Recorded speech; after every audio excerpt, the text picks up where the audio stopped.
Take two. Linksy. We'll go again. You're at home with mum. You've been fucked by coronavirus. You're probably one of the people who have been screwed by it the most, at least in the esports scene as well. Yeah, I'd say probably out of everyone, I'd say the most, actually. I guess the only other person that would come to mind would be like Luke, but Luke was already pretty much playing from home anyway. But yeah, just having to kind of suddenly go from, being in Berlin, playing in Europe, being with a team over there, and then just having to, literally within a day, make a decision of whether I fly home or not. Was pretty rough, but it's, health has to come first. Because you had it really rough because the New Zealand government was very strict, wasn't it, in terms of like, you've got to come home now. Like, I know Australia was like that too, but I think was New Zealand really on that? Yeah, New Zealand was it was kind of up in the air how exactly they were going to do it. It's, I wasn't sure if, if I gave another couple of weeks, if I would actually be able to get back in the country. They just weren't really clear on it. Which in the end, like, New Zealand citizens can come back. They just have to stay in quarantine for 2 weeks in a specific area. But at the time, I didn't really know that. It was all, just before the virus was really starting to take over the world. And so I just made the decision, I'd come home. I didn't know that that would mean that I'd be staying at home. I didn't know if that meant I could go back to Germany sooner rather than later, but it looks like it's going to have to be later, if anything. What would have happened though if you stayed, right? Like, would have you been completely screwed? Oh yeah, like I was living in like literally the center of Berlin, center of the metropolis essentially. So, there's no way that I'd be able to stay there without coming into contact with hundreds of people a day. Like, even just walking out of the place where I was staying, its front door is into the middle of Checkpoint Charlie, one of the biggest tourist destinations in all of Europe. And I just couldn't take that risk because if I get ill with my previous health conditions in the past, there's a decent chance that I don't survive. So I just made a decision. I just got to come home, play it safe. The other aspect of it as well is you probably don't know what the situation's going to be with PEL. You just even playing PUBG in general and being able to make a living, I guess, right?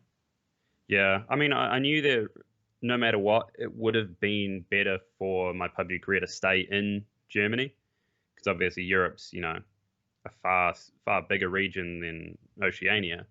They actually have servers over there.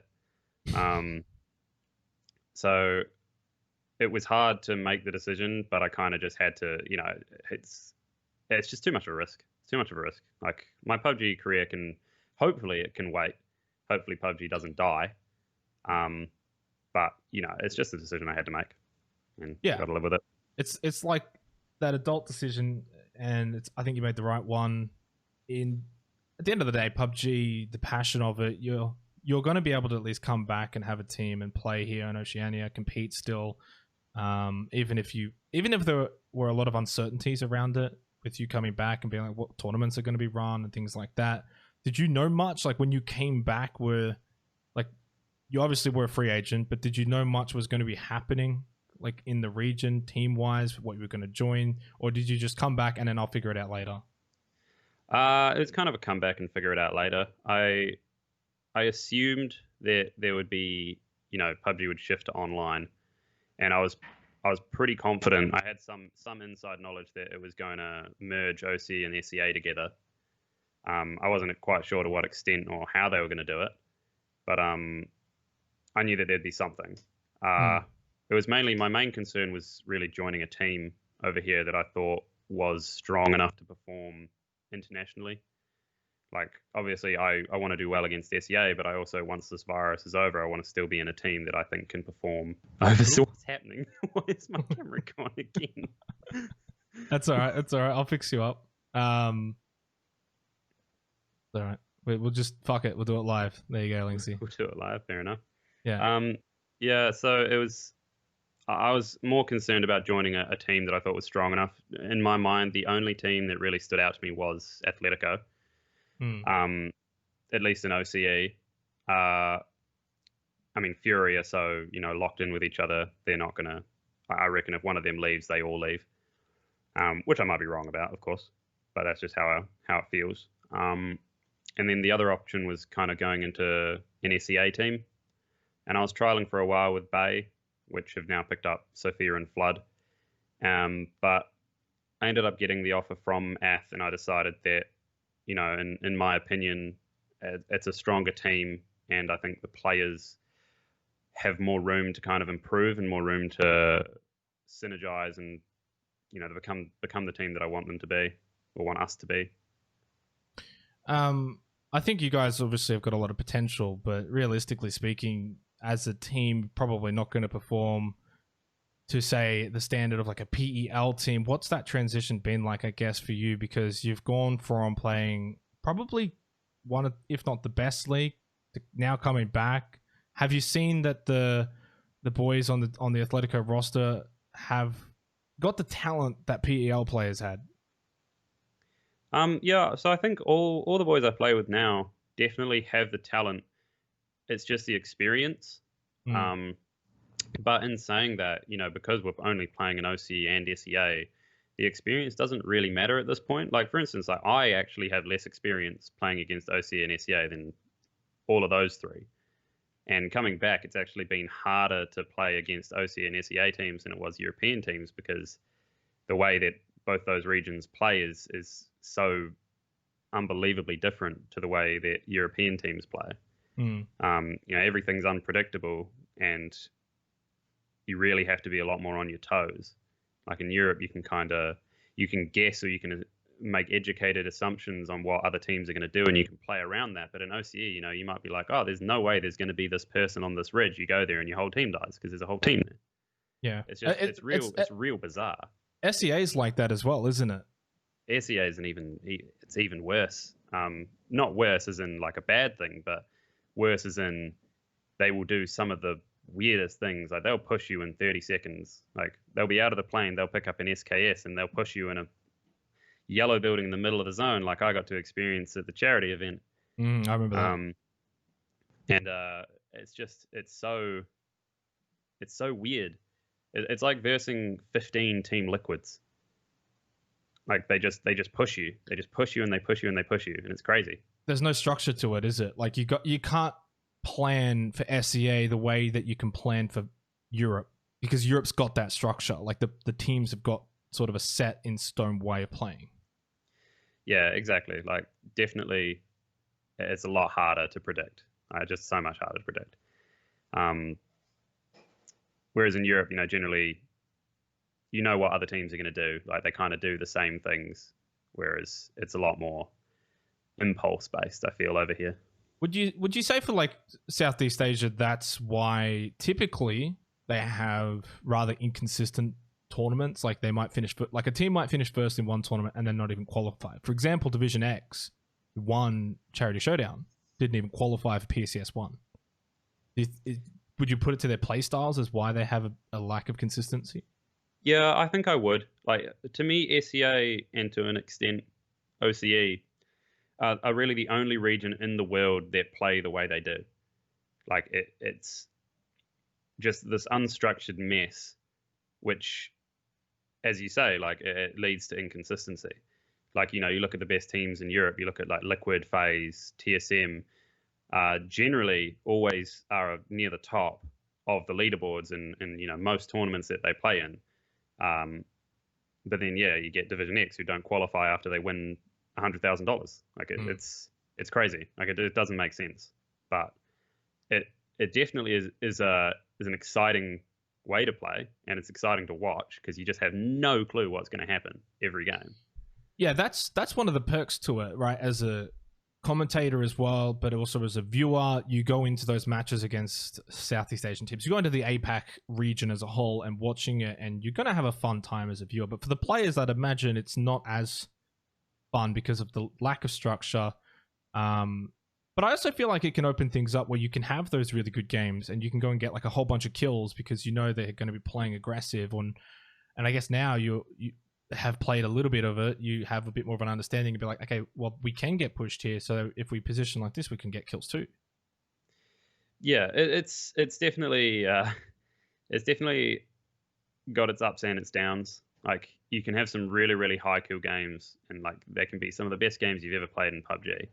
And then you can have a game where you just die at the 30 seconds into the game, and you're like, what's happening? But I mean, you've casted it. You must find it pretty exciting to watch and cast all of these Southeast Asian teams just kind of wailing on us poor OCE teams that are well unprepared. Yeah, but like, you know what? It's got its plus and weaknesses as well, right? Because going from, say, casting like PGC, for instance, which had that structured approach, it very like something like PGC is very much like NPL and PEL just sort of merging, plus a few other regions, whatever, you know. Whereas casting APAC, it very much was like a fucking battle royale. Like, it really felt like a battle royale. So that's got its exciting natures to it, but also at the same time, how much of it is structurally competitive that you then feel like, oh, you're going to gain so much that if there is something like a PGC in 2021, are you going to be better prepared for that? I don't think you would be. I think as team, you're like never prepared. Yeah, if you were to take your Atletico roster and put them in PEL, you would gain so much more from that by playing games. Yeah, 100%. I mean, we strive to play, no matter who we're versing, we strive to play the best PUBG we can play. And a lot of the time that has actually screwed us over, because, you know, we'll play the sensible way, we'll play the structured way, we'll play the way that you should really play against teams like in the PEL and NPL. And then it just doesn't work against SEA. And to an extent, it doesn't work against OCE. Like, we don't really go 1-1-1-1 splits, you know, hunting for kills every which side of the map like some teams in OCE do, or some teams in SEA do. We try to kind of play a bit more together, play a bit more structured, and oftentimes we get punished for it. But we're looking further than just SEA and OCE. We want to perform against these international teams. We want to play again once this virus is gone. We want to play in Europe. We want to play against the American teams, the Korean teams. We want to play against these teams. And if we play the way Southeast Asian and OCE teams play, at least in our opinion, that's going to harm us more than it's going to help. But like, going into, say, Charity Showdown, you guys had a pretty crap tournament, like, fair to say. Oh, yeah. To be fair, you only just joined the team, so it's hard to put too much thought into it. But even Ferox, I think they were like last or second last, and even Fury didn't do very well. Would you say that going into this next one for PCS APAC, the Oceanic teams are going to be better prepared for this like crazy kamikaze style of SEA? Personally, I don't think we will be. I think we'll maybe be a little bit better, but probably not enough to really stand out. Like, it's really hard to practice against the SEA teams because they don't want to practice with us. Yeah. They go out of their way to not practice with us so that we're unprepared for how they play, which, to be fair, makes perfect sense. Like, you know, it's just an advantage for them. But fuck, it really hurts us, like, because we just don't know what to expect.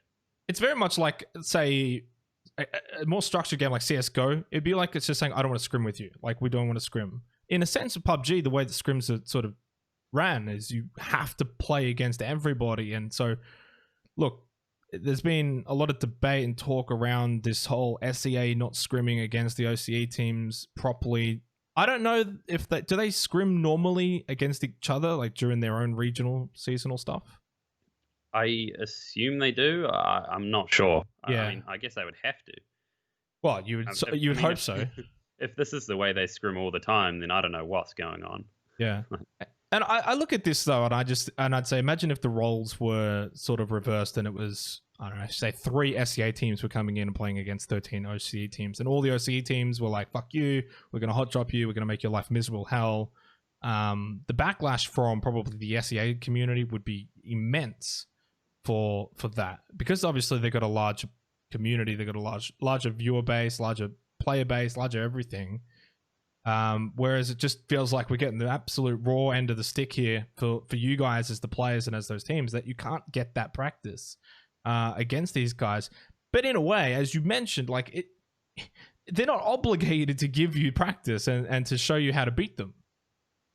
Yeah, no, exactly. Like, I mean, we have the shit end of the stick, but I mean, OC's always had the shit end of the stick. Like, yeah. It's how it is. I mean, if there were 13 OCE teams and 3 SEA teams, I wouldn't want to scrim. Like I just wouldn't. I wouldn't want to scrim with the SEA teams because it doesn't make sense. It does not make sense to. I think in terms of sportsmanlike conduct, it'd be better and obviously fairer to actually take the scrim seriously. But there's a grey area there where they can just say, well, we just don't want to scrim because it's better for us. But what if they're sanctioned from PUBG Corp? They're like, hey, these are the PCS scrims. You've got to play these. Yeah, I mean, I guess that, like, there's only so much PUBG can do. Like, PUBG, has always had the debate of, what's serious in PUBG. Like, when you're in an actual game, what is playing serious and what's taking the piss? Yeah. Because it's so hard to really distinguish between a team that is, pushing someone for the sake of being a dick and pushing someone for the sake of, like personal benefit. For example, take OCE, for example, we drop Roshawk and TNG drops Watertown. If we wanted to, we could just hunt down all of TNG and say it's just because we want Watertown, but in reality, it could be because we just want to be dicks. How do you determine that? Like, there's no way to actually determine whether we're being dicks or whether we are doing it for an advantage or so. And I think a lot of SEA teams get away with kind of saying that this is for a personal advantage when in reality they are actually just being dicks. Yeah, and it's hard to draw the line, and it's a grey area, and I see it all the time in the fucking underground when people come in and like at someone from a scrim and be like, oh, you're griefing, and then the person replies and they're like, no, like what's wrong with that? And half the time it's usually just like, I don't know, someone got out of a vehicle on rotation and tried to kill someone rotating as well, and like, would they do that in the real game? I don't know, but like a lot of it is usually just someone has been killed and they're like, oh, you're griefing, like, or they pushed a compound, or you're griefing. Like, you're right in that it's hard to sort of, I guess, draw the line and say what's griefing and what's not griefing. A lot of the times I look at this and I say, once you drop out of the plane, it's free game. Really, at the end of the day, anyone can just do whatever the fuck they want. You want to drop somewhere, you can drop somewhere. Like, it's in-game griefing, and that's fine. Yeah, exactly. Like, I mean, we've complained in the past as well. I think when we had PCS scrims, we got dropped on by 5 teams in Picardo. And we were like, okay, this is kind of taking the piss. But at the same time, every single one of those teams can argue the fact that they want Picardo. And what can we do? Well, we can't do anything about that because it's absolutely fair. Like, if they want Picardo, they would drop us. Yeah. Like, that just makes sense. And that's where sort of then you have to look at it from the flip side and say, well, hopefully, because they haven't been getting their proper scrims in because they're doing all this shit, then hopefully when the games come and they go and drop in their usual places, they fuck up a bit. Maybe they fuck up their rotation paths, like, and so, or sort of where they go, all those hypotheticals. And that's, I guess, the hope for you guys then is that like that happens to them by doing this shit. Yeah, pretty much. Like, there's really so little we can actually do except work on ourselves. I mean, I've always kind of felt that the best way to improve the game is just to work on yourselves and to not really care about the other teams. Like, obviously you do your VOD review, you try and figure out what you can about the other teams, but at the end of the day, it's all on you. Like, if another team's going to do something completely random and it's going to completely fuck you over, well, there's nothing you can do about that. All you can do is try and be prepared as a team for it. You can't stop them from doing it. You can't predict them from doing it. It's more, what are you going to do about it if something random does happen? So, SEA teams can do what they want to do. Like, they're going to do what they want to do. There's nothing we can do about it. So, just got to work on yourselves. If you were to put, like, I'll be fair and I'll say like 3-4 SEA teams and you were to chuck them into PEL, how badly do they struggle? I think they'd struggle a lot. I mean, it depends. So, OCE in particular and SEA they kind of will lose players early doing dumb shit. In PEL, they don't make those mistakes. They really don't. Sometimes they will, but like, they're rare. PEL teams are just much more refined, much more aware of what they're doing, and they, know their goals and they know what they're going to try and do each game. And I think the SEA randomness just isn't going to work against teams that are prepared for anything. I mean, I think that I looked at something like Zemo, for instance, when there was a decent amount of OCE teams couple of SEA teams, and then a couple of like the Korean teams. A really healthy mix. But because there was more OCE teams than anything else, that's why we and the teams from OCE actually performed better in that sort of tournament. Would you say that's like a good example of that? Like if you have that sort of number of different regions, but there's a superior region, that region's going to have a bit more of an advantage? I think it definitely helps because, you know, the region that has the most teams generally dictates the game style to an extent. The only real region that doesn't is when you're versing Korea. Korea kind of take over everything because their gameplay is just so nuts. Like you kind of have to play their style or you fall by the wayside. But I think like Zemo, definitely because there were so many OCE teams and we'd all played against each other so much, the Asian and Southeast Asian teams definitely came in unprepared. But I mean, Zemo was so long ago. I'm pretty sure we played third person, I think, as well, didn't we? Yeah, it was I think all third person at the time. Yeah. So it was such a weird tournament, but it was good because it showed that OCE could actually perform. Because, you know, OCE did really well. I think we came first, second, and fourth first, second, and fifth against teams like... No, it was first, second, and fourth. You were right. First, second, and fourth, yeah. OMG and, you know, 4AM. You know, OMG goes and wins part of PGi, and 4AM are one of the best teams in the world. Like, you know, we show that we can perform. It's just we need to adapt our play style, I guess, now that we're, you know, the smaller region and we're always going to be outnumbered. We just need to work on these play styles, which is something that doesn't happen in OCE because OCE just plays their own play style and it's rubbish.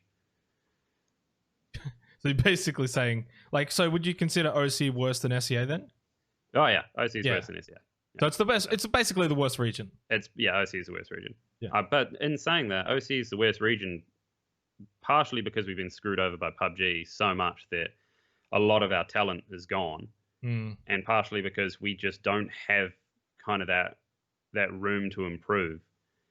Like, you know, we have only a few teams that can actually perform overseas, and only, you know, such a small pool of players to choose from that if we want to have new teams that can, you know, beat these overseas teams, they have to have an avenue to improve, and they just don't have it. Like, you look at players like, say, Nicoos, for example, he's nuts. He's an absolute fragger, but his like awareness in game is just not at a high enough level. But you bring him into our team where, you know, you've got me and Zoid and Russ who have all got tons of experience. You know, we can help shape him and mold him into a player that can, you know, perform really well overseas. Like Luke at Zemo. Luke was not good at Zemo. he was not a good player back then. And then he joined Athletico. He joined with Zoid, who had all this experience, and now he's one of the best players in the world. You know, there's that room to improve. But you've got these OCE teams who've got nuts players playing with people who don't know what they're doing, and they're not going anywhere. And it's rough because like there are some absolutely crazy fraggers in OCE, like, you know, players like Headkick or Rupini or Monty. Like they're cracked. They're absolutely cracked fraggers, but they can't improve because they don't have people around them who can help them improve to the level that they need to improve to. Yeah, there's been a lot of individual talent from the region, and I would argue right now the region is a lot weaker than what it has been in the past. Like in a lot of the 2019 like lands and stuff like that, I think we had more talent, and then, as you mentioned, sort of PUBG just fucking everything over. The early days, the issues with the servers, you had a massive amount of talent. I wonder how much talent that was never able to really come through because the game and the servers in OCE just died so quickly. Like, really, the turnover of players in this region is next to none. Like, you've got the same people at the top as you did in 2017. Yeah, it's hard to be an OCE because OCE is very much a passion region. There's no money here. There's no career path here. Like, you have to go overseas. You have to play overseas to get, you know, to make this into something. And it's really hard because, you know, a lot of these people can't afford this to be a passion. Like, they can't quit their jobs. They can't live at home. You know, they got bills to pay. So, like, how do you... At some point, you've got to be like, well, do I keep playing this game that is not giving anything back to me, or do I just quit? And a lot of people quit. A lot of people quit, and it sucks because this game is awesome, and it's awesome to be able to turn it into a career. But we just don't have that avenue in OCE. Well, it's either you quit or you go overseas, right, to NPL, PEL. So either way, OCE is kind of losing a player regardless. They're either going to fucking quit or they're going to go overseas. And maybe not even NPL, PL. You got like Neverhor who went over to SEA, for instance.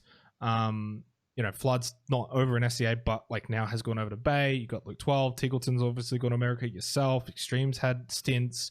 But there's a player who hasn't gone, Zoidmate, right, who I have regarded as one of the best players in the region, if not when you combine his IGL and his franking. And I spoke to Russ about this as well, but like, and while he's had maybe some offers, maybe offers he wouldn't have liked, what would you think has stopped him from probably going overseas? Is it just like personal reasons only, or? Yeah, it is personal reasons for Zoid. Yeah. It's always been personal reasons for Zoid. I tried to get him to join Razor Edge when I was in Europe. And we had the offer for him, but he couldn't take it because of personal reasons. Which, so, it's a shame. Like, he has been held back by that. But at the same time, the reasons that he's given make sense. Like, he can't do it. Unless he's getting paid a ridiculous amount of money, which isn't feasible in any region, really, he can't do it. Was that offer his? Was that offer his to take? Because I know it was between him and the Rumblers guy. What's his name again? I forgot. Lois. Yeah, I knew about that before it happened too. Yeah, we gave Zoid the offer first. Yeah. Right. Okay. Like Los was also on the cards as either an IGL or as a fragger, but for the role of IGL in particular, Zoid was given it first. That would have been a really interesting team for PEL. Zoid's would have added a lot to that team. He would have also, I think, gained a lot for himself as a player, because I look at someone like him and I think, imagine him in another region.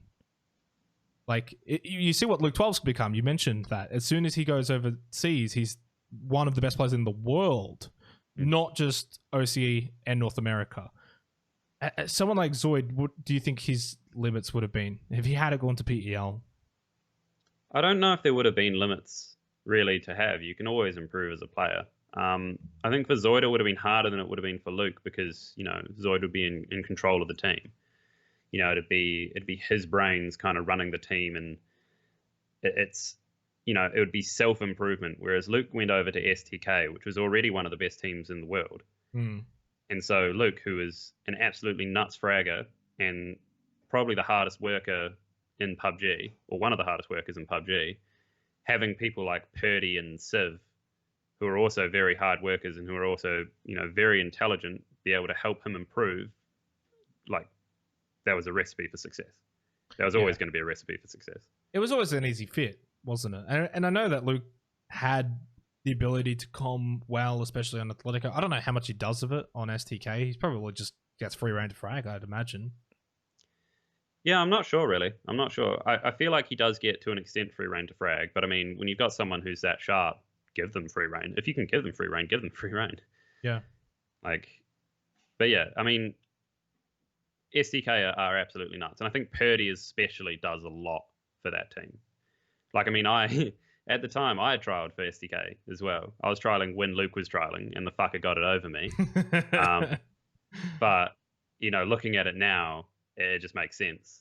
Like, Luke fit a role with them that they didn't even know they needed at the time, because they'd lost Adam, who was always more of a support player, and then they got Luke, who is definitely not a support player, and it just look at him now, he's fucked. Do you think if you had got the gig over Luke, that you and at the time Lazarus would have finished in the finals for PGC, like you would have made it to Oakland? I would have no idea. I mean, so me and Civ are too similar a player. I've been told that by a few people in America as well, and it kind of made sense. But we're just too similar of a player to really be on the same team together. Or at least at the time when I was playing the playstyle I was playing, which was kind of doing cheeky shit all the time. And no, it would have never worked. Like, obviously I wanted to join the team badly. Like, I thought they were absolutely nuts, but looking back at it, no, it makes way more sense to have Luke, because Luke is just a fucking turret. Yeah, Who well, can win any fight he takes. for Lazarus, I had to say it probably worked out for them, but I'd imagine it probably worked out for you by not going to them as well, right? Like just continuing to sort of play craft in PEL. Yeah, no, it was nice to go to PEL. It definitely was nice. I've always wanted to go to PEL, especially since I've got German citizenship. It was always the dream to go there instead of America. And being in Europe was really eye-opening, like to the type of, work you have to put in to really, be the best over there. And I'd started to try to put in the work, but then I had to come home. So it's like... Well, how long were you there for entirely? I think it wasn't that long. 4 or 5 months. 4 months, I think, overall. I came home in between like December last year for a while, and then I went back over. So I didn't really get a chance to... It was hard because I never really got a chance to improve as a player individually, because we always had to improve as a team, because we were always roster swapping. Like, when I joined there, me and Coldamenta joined at the same time, and then after PEL, when I went back, we had lost Sigsy and Menox, and we brought Los and Gaxi in. And it's just hard to improve yourself if you're always having to try and fit into a new team. But also for the team as well, when you don't have that stability. Yeah, exactly. Stability's like everything. Like you look at Fury here, like Fury are getting better and better every day. And I think a lot of it is because they're just synergizing really well. And the synergy is just improving every day as well, because they just don't change. They're the same team. They've always been the same team. They had a moment in time where they split up, and like Juxi went to Atletico, for example, for like PGC. Insight went to like Immunity. But since coming back together, you could just see immediately how quick those guys as a core four were able to sort of re-gel together. And I, to a degree, Atletico had that for a while, sort of the core three, Flood, Zoid, Extreme. And it's only now going into PCS 1 I think Atletico no longer has that stability. Like, I know that before you came along, there was a lack of results with, when it was like Nick and Flood. And now that Nick and Flood are gone, you and Nicoos have come in. But for what feels like the first time in a long time, maybe since the first iteration of Zoid and Extreme, there's a you have to grow that stability now. Like, that's the focus here as this team, right? Yeah, it's all about stability at this moment for me in particular. I want this team to just stay together. It's all I care about at the moment, is to stay together. Like, losing Flood sucked, don't get me wrong, but getting Nicoos is really good, because Nicoos wants to stay. Like, we all want to just stay. I would imagine someone like Nicoos, though, would look at this as like a massive opportunity. He's been around for a while, especially in the Oceania region. And, for players like yourself, yes, you're always looking towards PEL. And while I don't want to sort of put thoughts or words into Nicoos, but he'd be looking more so at like, I need to get onto Atletico, or I need to get onto like a Fury. Like, I need to be the best in the region first before I can even think about going overseas. Yeah, I mean, I can't speak for Nicoos' mind, but I know that he was quite excited to join ATH. And we're excited to have him, because he's crazy. Like, he's the type of player that when he gets to his highest, his peak performance, he'll be the best player on any server. Like, he'll just frag out everyone he can. Like, he's out there 1v4ing Omikin and stuff, regardless of whether one of them's emoting on him or anything. Not a lot of people can say that. Not a lot of people can say they 1v4'd Omikin on 300 ping. Like, that's fucking crazy. Yeah. He played 303 and he was top fragging for like some ridiculous amount of kills. He just has so much potential, and he's still no way near his peak. Like, he's so fresh, because he hasn't played with any of us. He hasn't played with anyone who has had lots of experience overseas. And so we're trying to build him and mold him into the perfect player, and he's molding. Like, he's getting better and better every day we play with him, and so he wants to get better. You'd go out on a limb and say he's the new Luke12 in the sense, or what could be the next Luke12 actually? I think he can. I think he has to probably work a bit more outside a game first for that. But that'll take time. That'll just take some time getting comfortable having his own voice in a team where you've got voices like me and Zoid, who are always, and Ammo to an extent, who's the coach, always talking over each other, always, all of us always know what the best play is. And, you know, it's hard for someone like Nicoos, who probably has a lot of, I know he has a lot of good ideas in game, but it's hard for him to kind of, you know, express them over the rest of us, which is honestly more on us than on him, because we should be a lot more receptive to his ideas. Would you say that's one area that Zoid needs to improve on? Like, this is not the bash Zoid or pump up Zoid stream, but like one of the things that's well known is his ability to trust calls. Like, because you're bringing up here, like, I would imagine if I was in Nico's shoes and I'm thinking, hey, maybe we should try this. Like, I don't know if I'd have the guts to try and override one of Zoid's calls. Yeah, I would say like Zoid's not got a lot of problems. Like he's a very, very good, well-rounded player. I think he's the best well-rounded player in the region. Now, whether he's the best fragger, but like I would say he's well-rounded, probably the best well-rounded region in the player. Yeah.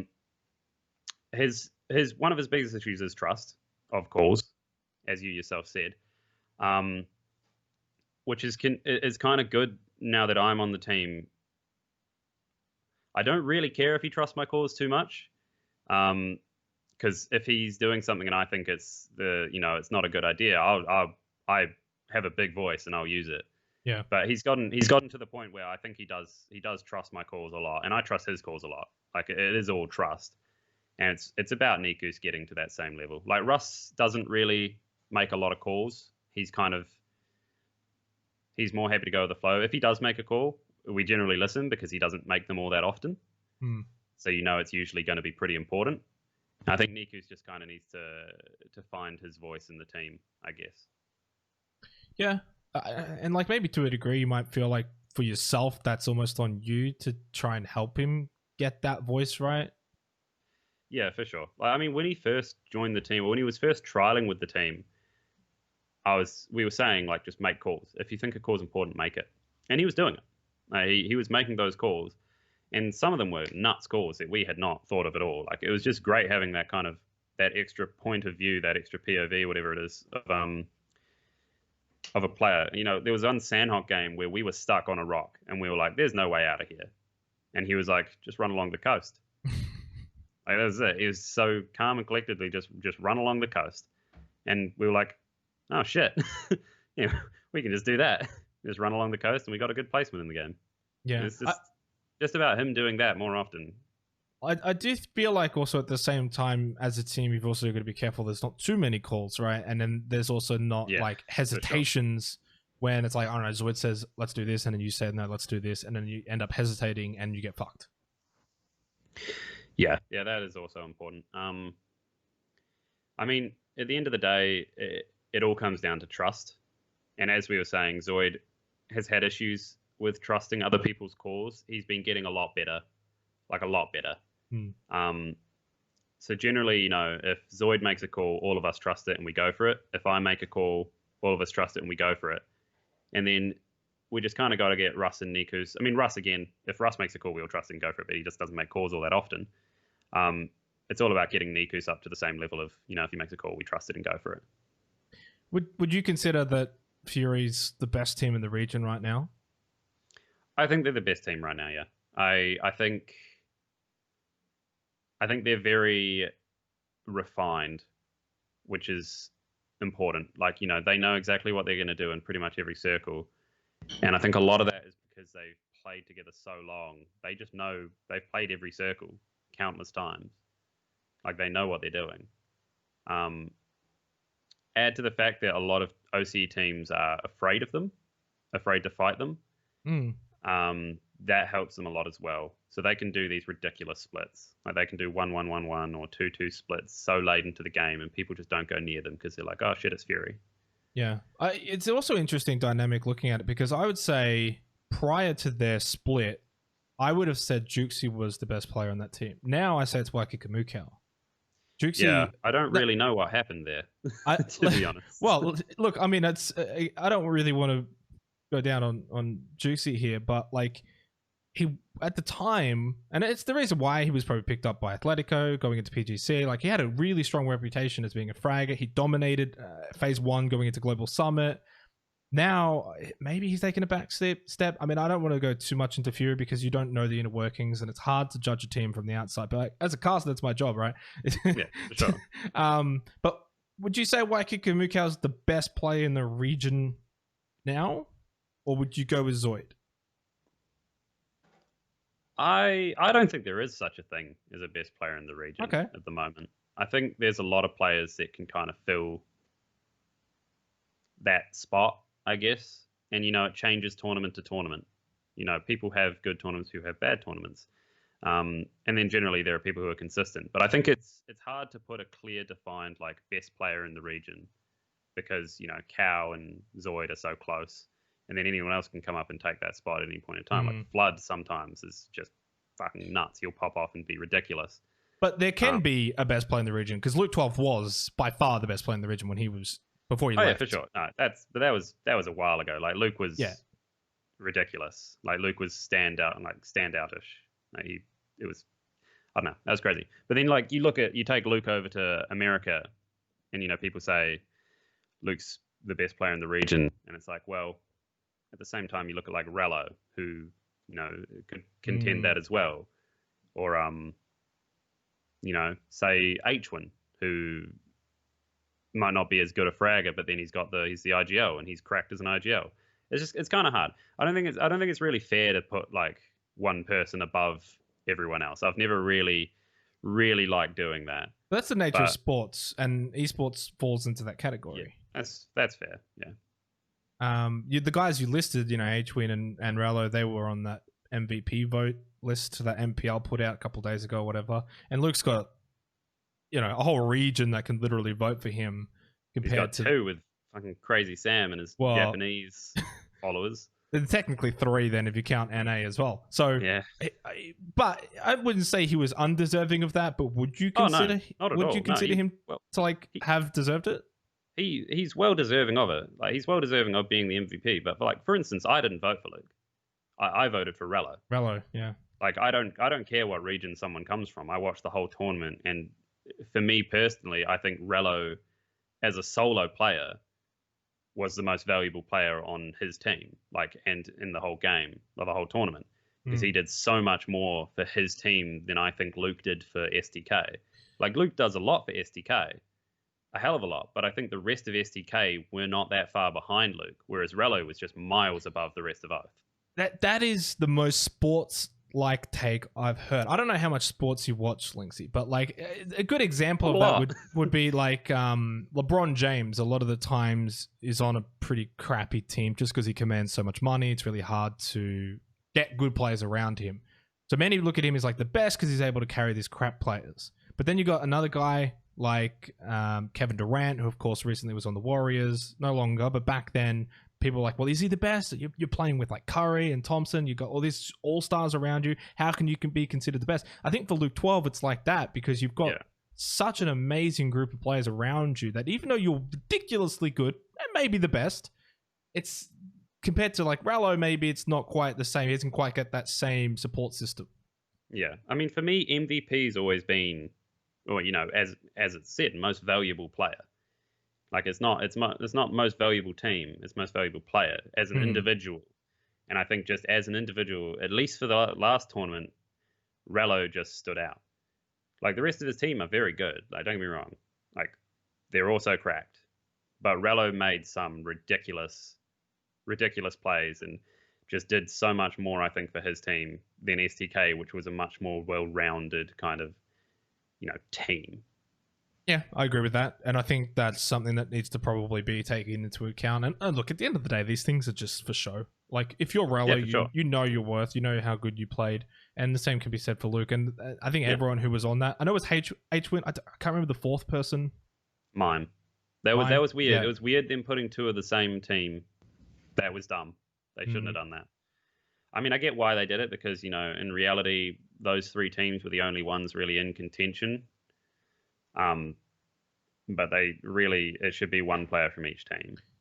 What if PEL did it? What if PEL had an MVP vote? Like, who would you say is the best player in PEL or thereabouts? If you wouldn't say like head and shoulders above the rest.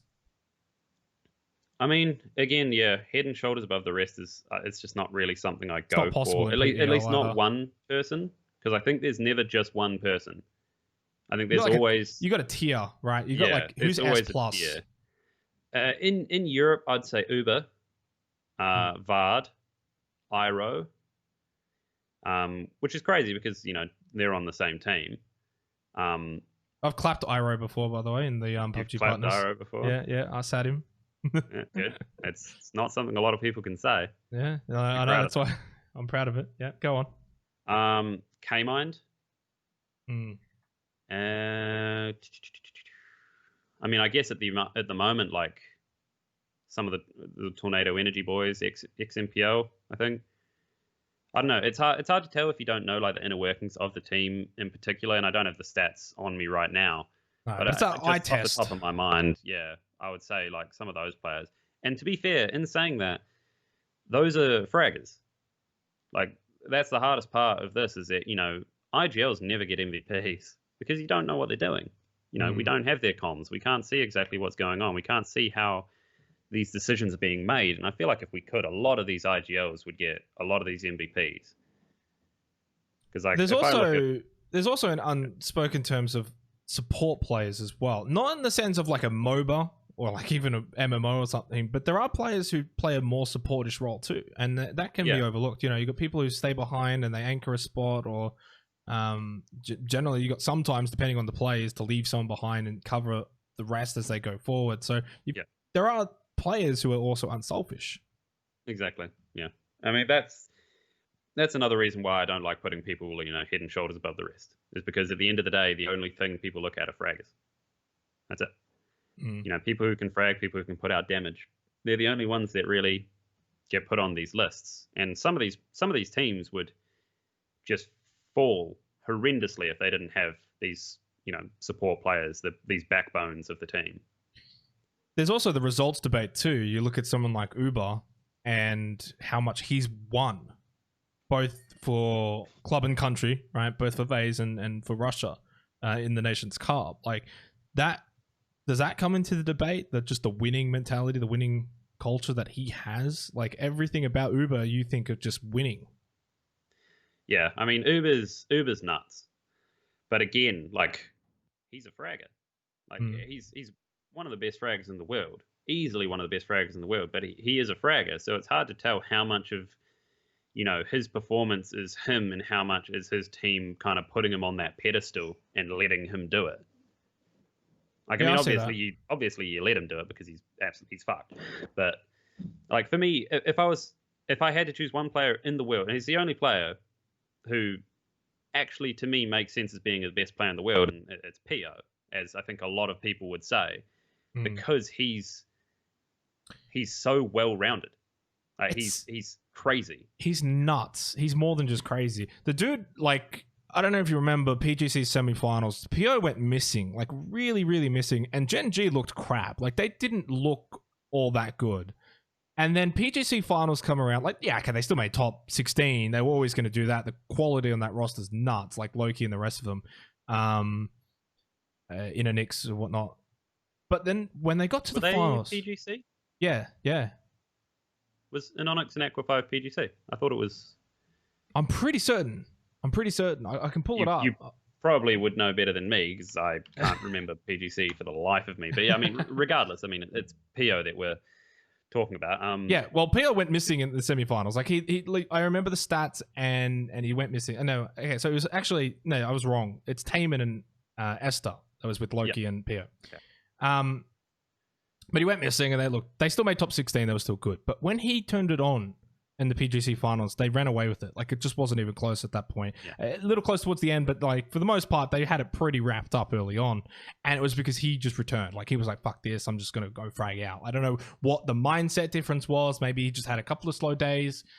But from him being crap, they looked like 10th best team, going into PGC finals, and then they just you always give them a shot because of the storied nature of that team, Gen G, and he's on it. You always give them that chance, but you knew he had to turn things around, and he did that. And I think that really shows that in a game like PUBG, solo players and single players and individual players can make such a massive difference. For sure, but I think a big part of that is the fact that he also IGLs that team. Also, the fact is he's got a ridiculously good bunch of teammates. That as well.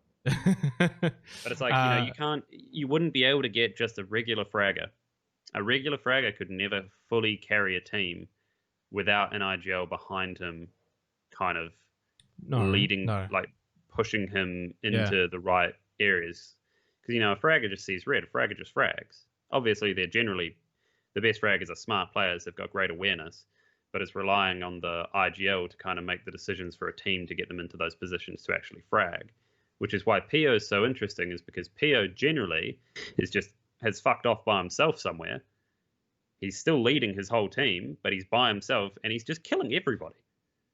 Like, it doesn't make sense how he does it, but, he does it. Yeah. That's why he's the best player in the world in my mind. Like, because no one else does that. No one else is just by themselves in the middle of a map while the rest of his team holds the outside shooting at people, kind of, painting a path into the zone and killing everyone in that path by yourself while you do it. Yeah, and it reminds me of one of the plays actually at PGC Finals from Forever, or 4 a.m., where he was in Monte Nuevo's fields just north, and he was a solo for probably a good 16 minutes, ended up finding like 4 or 5 kills and winning the game, wiped out TSM, wiped out Genesis. You see it time and time again. Maybe not too often, but sometimes a solo player can do some ridiculous things in this game. Get a 2 or 3K. It's not that hard. Like a 2K, for example, is really easy. If the two are really close to each other, it's very easy to just spray from 1 to 1. So as an individual, you can do so much in this game. It's crazy. Yeah, for sure. Definitely can. Especially, I think if you're playing in that mindset of you are playing solo, which I think PO must be. Because he's always by himself. He must just be by himself thinking, I'm solo. Don't rely on my team at all. That's the nature of Korea. I haven't watched a whole lot. I've watched a bit. But in Korea, they really do split up at times. Quite often. And not just split up, but the way they rotate is different. They play a very different style. Not bad style. Obviously, very good style. I think it's the best style. Yeah. And it's the most exciting to watch. Yeah, yeah. Korea's crazy.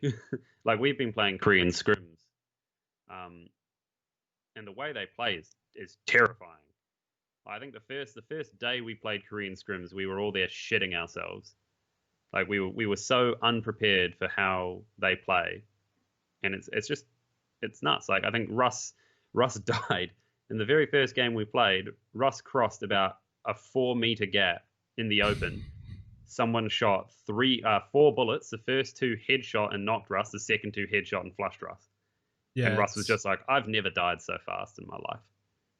Yeah, that's... What tier was this? Is this like actual... This was fucking tier 2. Tier 2, yeah. Because I was going to say, I would imagine it would be hard to get like the PKL teams into the Scrim. So the tier 2 scrims, they do get quite often PKL teams in there. Okay.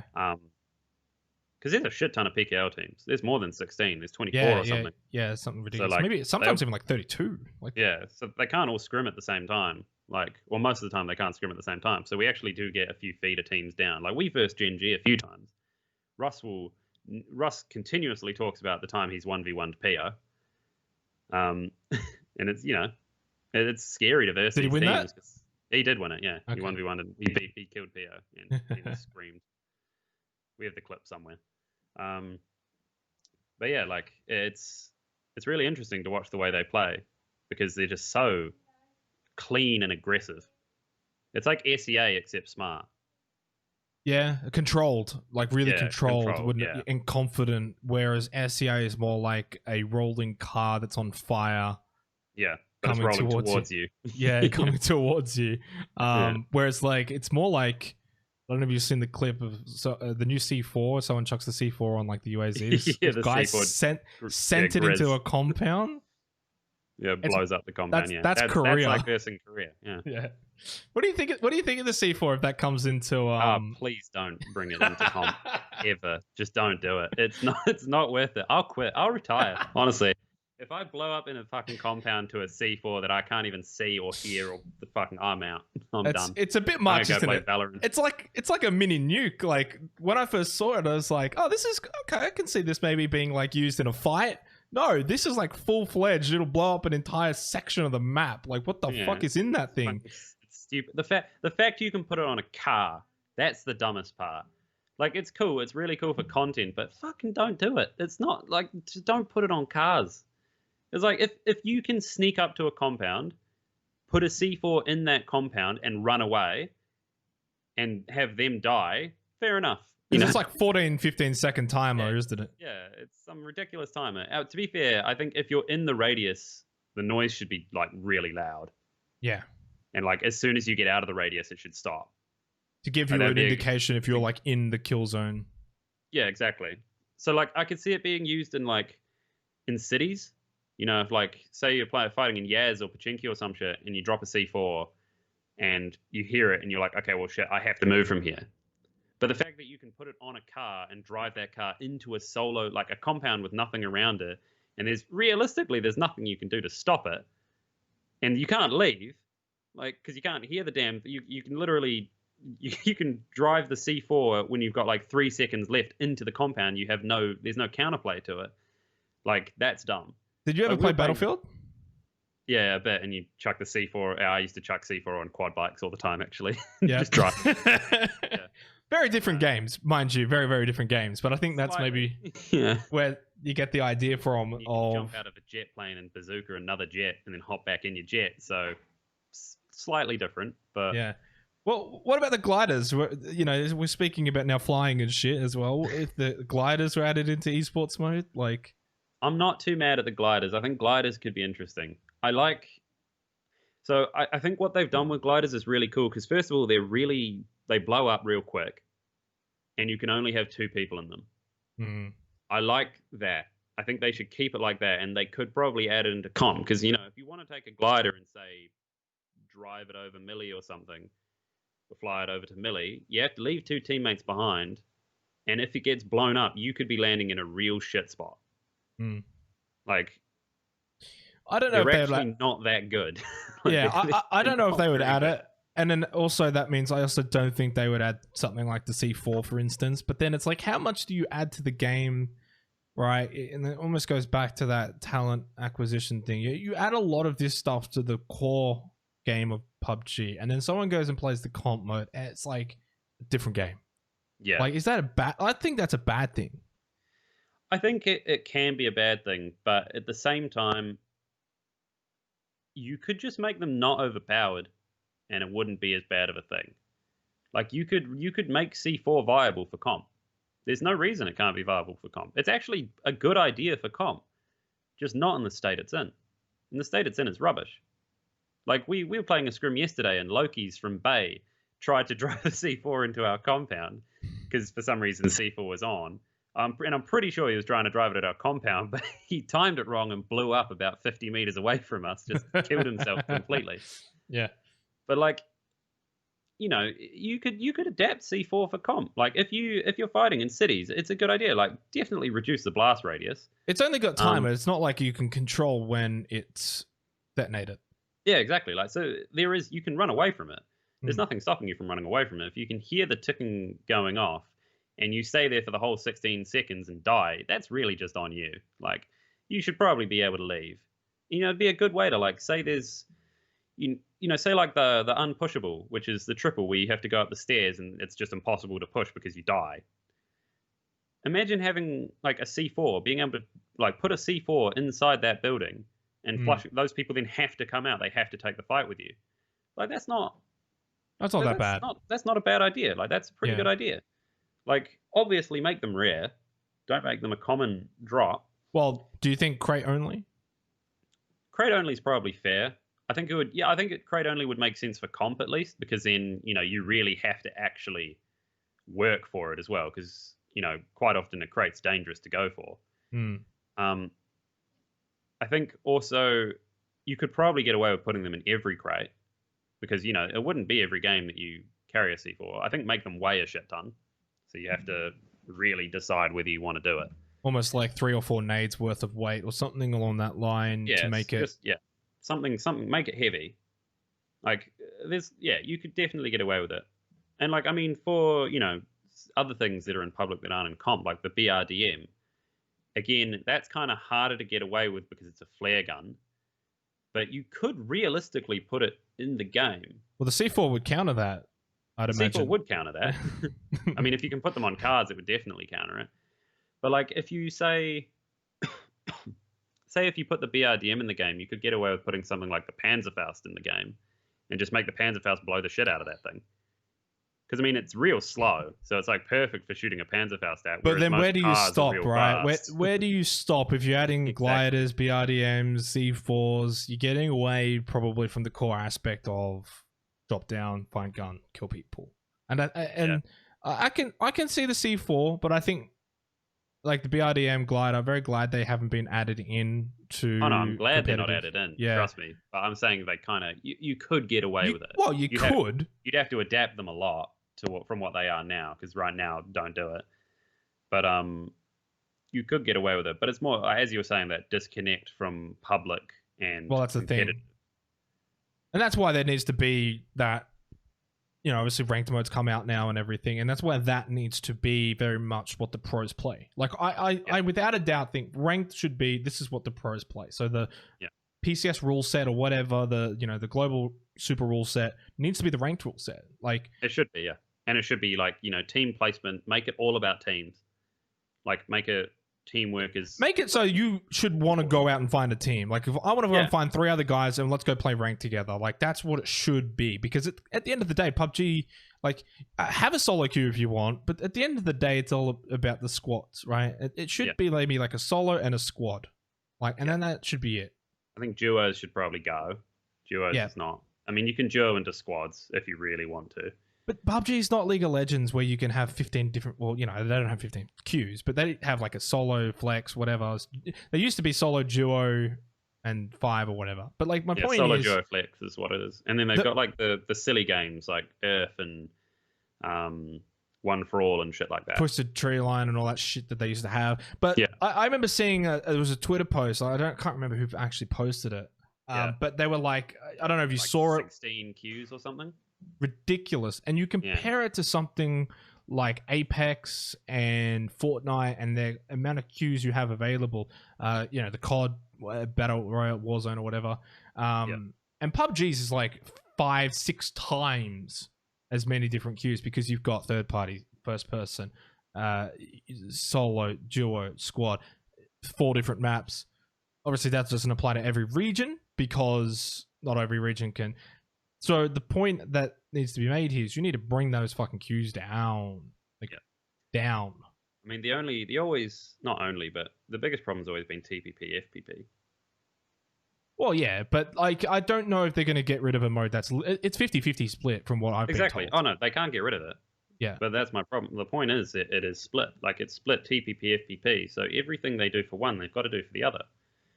Or at least at the moment. That's what they've been doing. You know, they make a queue for TPP, they put it into FPP as well. So if they have got, I don't think it's that hard to keep both. I don't think it's hard to keep both. I think you go into ranked and, for example, fuck off Sandhawk from ranked, and then just have it so whatever map you get, whether it's, I mean, firstly, I think ranked should just be Erangel or Miramar, and so that's I don't think you should be able to choose what map. Well, that's the thing. That's what I'm saying. It should just be you. Every region should be random map. Exactly. And it should just be you either get Erangel or Miramar for ranked. You got no fucking choice in the matter.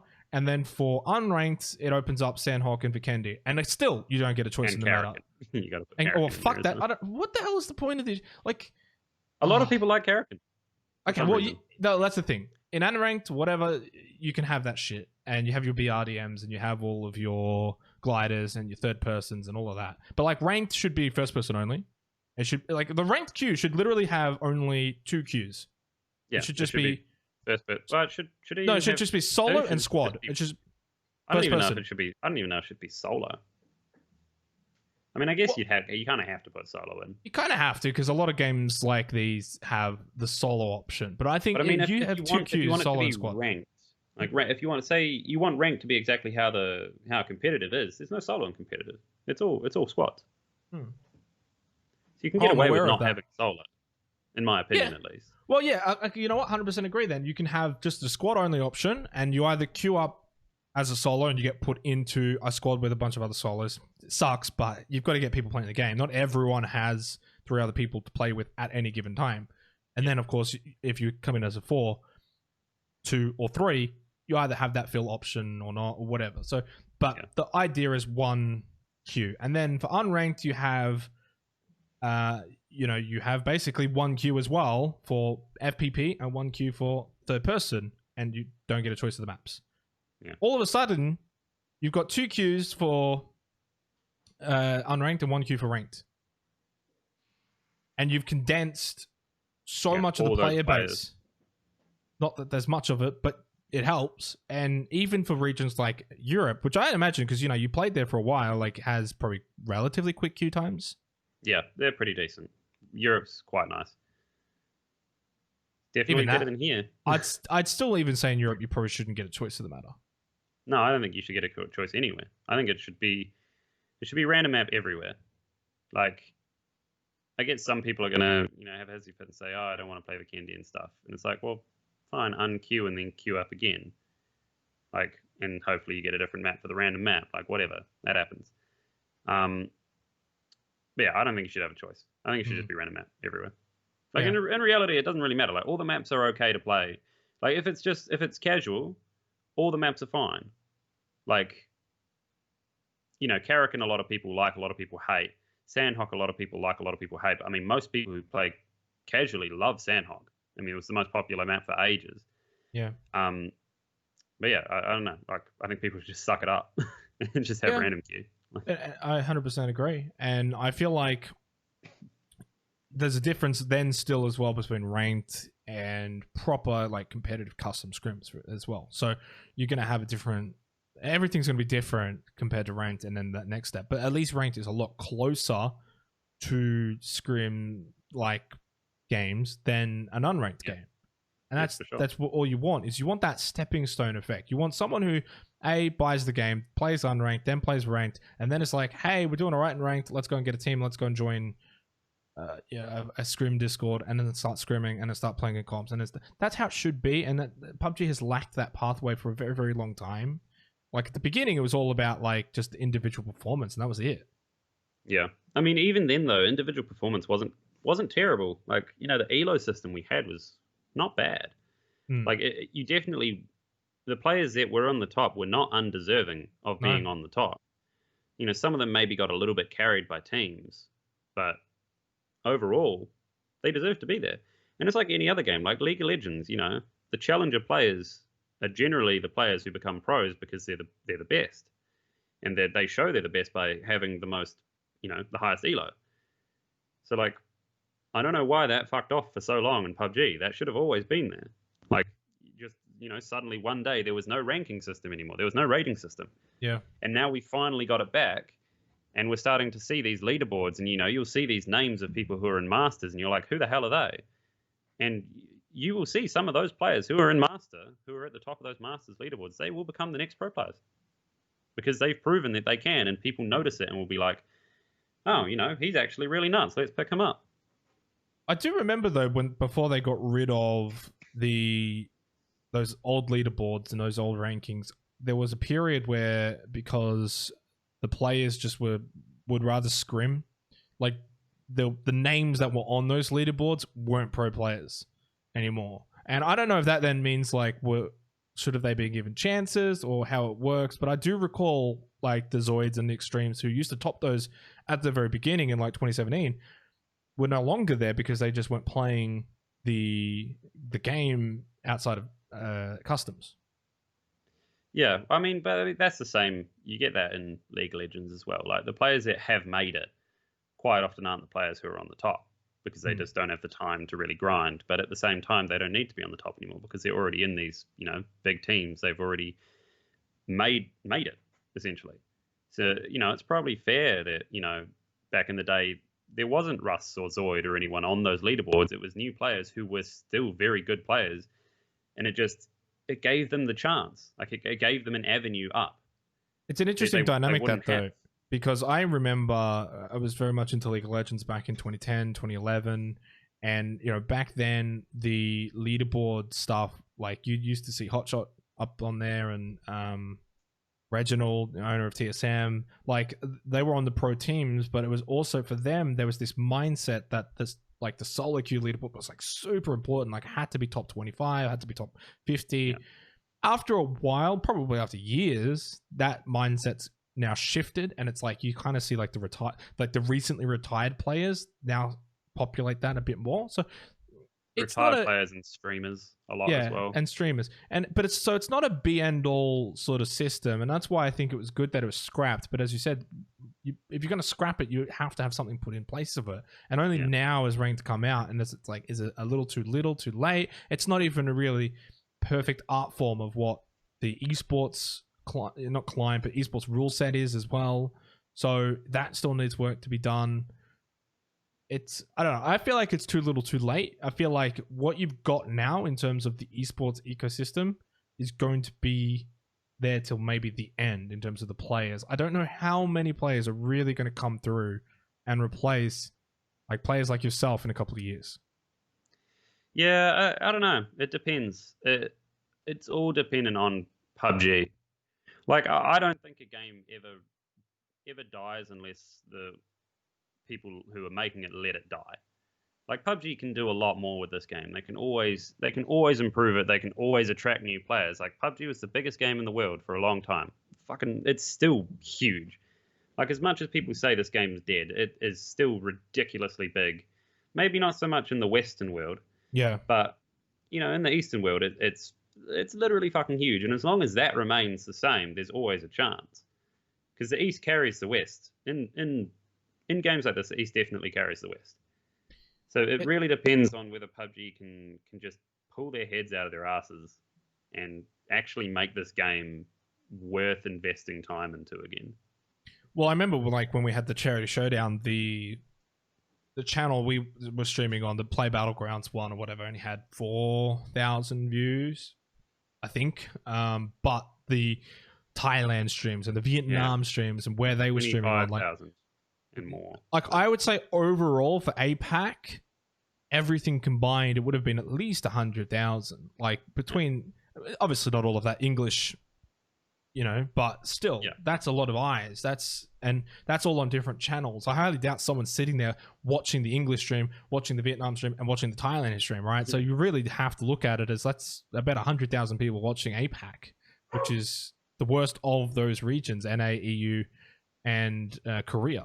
Yeah, or Asia. Saying that it might be the worst playing, I think. So I think we're the weakest region in terms of gameplay, but in terms of viewership, we're a lot higher than America. And Europe. Fuck yeah, America's the lowest by far. America's so low. But like, yeah, I don't know. It's people still watch. Like, people still watch PUBG. People still love PUBG. A lot of it is the eastern side of the world for sure. Which is why most of the shit you hear for PUBG, you know, you see tweets and it's like, this game's dead, yada yada yada. Most of that is Western people. Most of that is Americans or Europeans or whatever. But like, the game isn't dead in the East. And as long as the game doesn't die in the East, it's not dead. Do you think a reason for that as well is the streamers that have hopped off from PUBG, like Shroud, Dr. Disrespect, these guys, like when it was at its peak, right? PUBG was 1, if not 2, 3, at least top 3 always on Twitch. They're gone. Well and truly now, right? They're completely gone. And now the streaming platforms like Twitch and whatnot don't have massive views anymore, and that gives a perception, especially to like North America and that Western audience, that this is dead. Most of the streamers who are really good at like most of the best streamers are probably from EU, and then you got like Tiggleton from NA. The other content creator ones, like I think Wacky We've got a few. You've got like Choco Taco. He gets quite a lot of views when he plays PUBG still. You know, like Hambino gets decent. Halifax. There's still like, there's a lot of streamers that get decent views from PUBG. There's not like, you know, but they're not getting Shroud and they're not getting that. Sure. But like, yeah, I don't know. Like, it's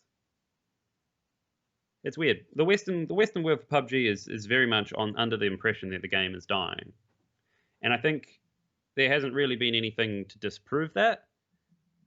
But in reality, it's like the Western side of PUBG is dying, not the East. Now, the game isn't dying.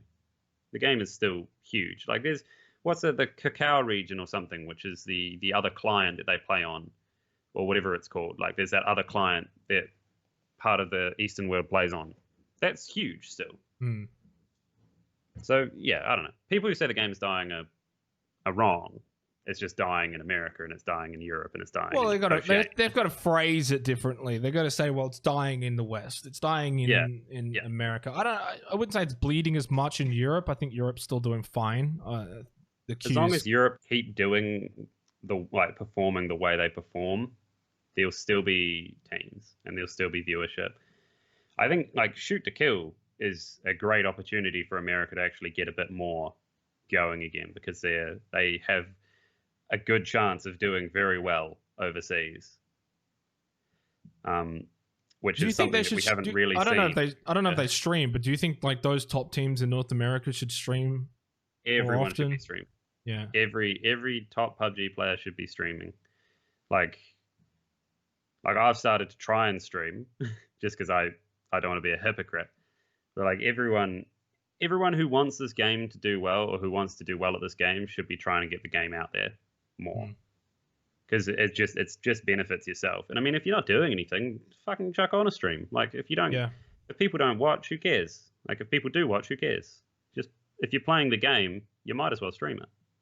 You don't have to interact. You can literally type in your title, "Don't talk to me, fuck off," or something. But yeah, I don't know. People don't really do a lot to try and make the game come back.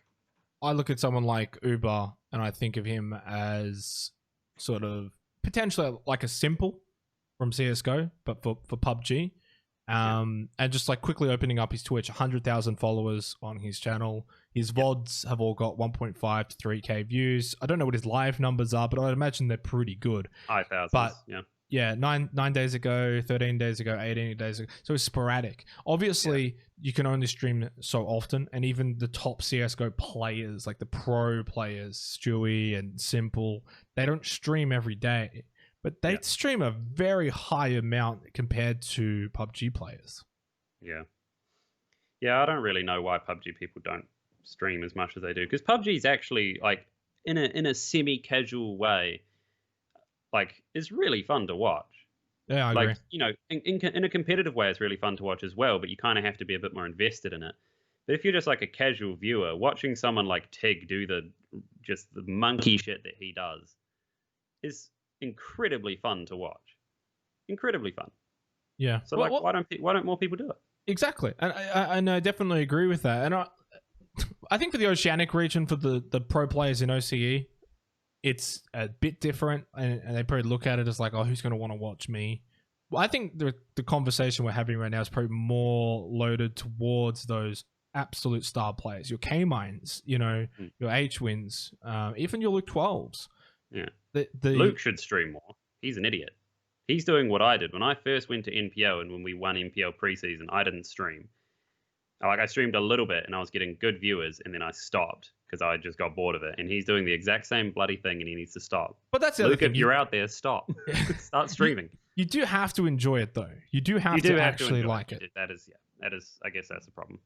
Not everyone likes streaming. In saying that, it depends. If you want to be like a streamer where you talk to, like, you know, your viewers and you interact in heaps, then sure. But if you want to just like play the game, just chuck on the stream and just don't say anything. Like, what is that? You know, people might want to watch that. Like, people probably want to watch Luke do the crazy shit he does all the time. He doesn't have to talk to anyone. No, I mean, Uber doesn't have a cam. Uber doesn't have a cam. I don't know if he speaks or not. He probably doesn't speak often. But even the CSGO pros, they don't really interact with the chat. They just play the game. That's what people just want to see. People just want to watch. People just want to watch you do cool shit.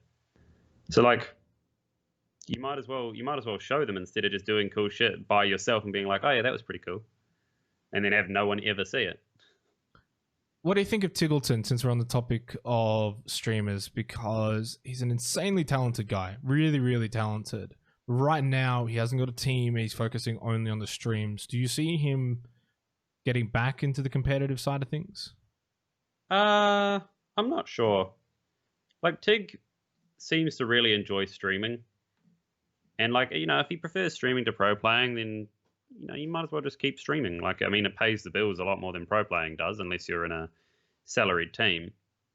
It's kind of like Drassel. Drassel's similar. Like I heard Drassel say, if he could get paid the same amount for playing as a pro as streaming, he would be a pro 100% of the time. And I guess it's kind of the same for Tig. If he could get paid the same being a pro that he does for streaming, he might want to be a pro. Mm. It's more lucrative and it's better for further on in life to just stream. And he's good at it. He's got a good audience that he's built up. Good at it, yeah, exactly. So you might as well.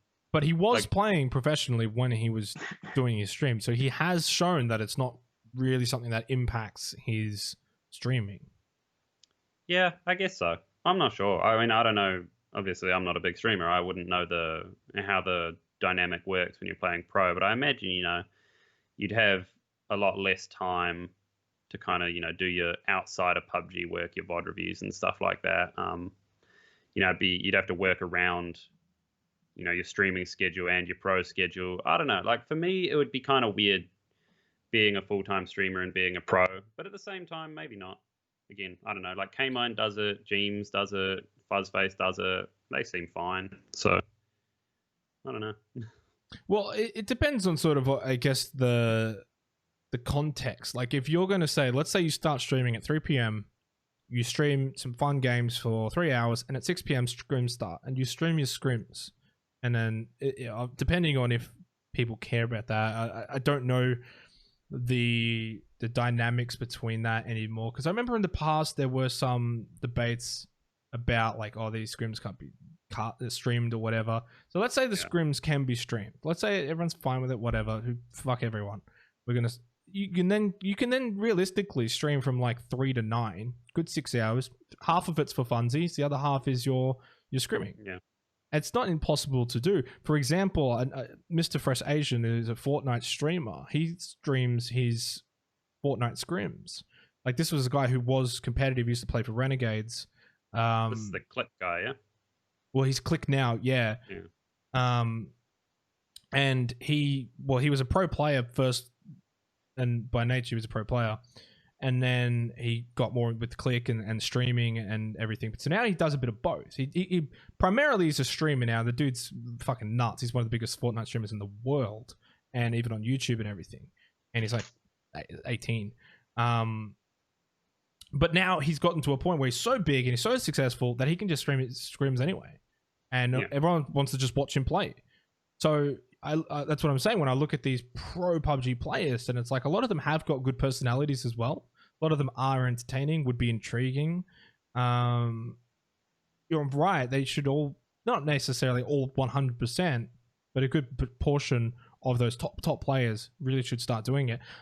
Yeah. In saying that, you look at someone like Zoid. I know he used to stream a fuck ton, and he said to me, it just wasn't going anywhere. Just people didn't watch. People, but like, how much of that is, how do you put yourself out there? Are you really like marketing yourself? Are you really like putting yourself out there? Zoid doesn't market himself. Or do you just turn the stream on and say, fuck it? Like, Yeah, Zoid's real fun to watch as well. Like, if Zoid actually put more effort in, he would be. I told him to start streaming Tarkov because he's nuts at that too. I could imagine that. I mean, he doesn't play PUBG anymore, so he might as well fucking stream Tarkov.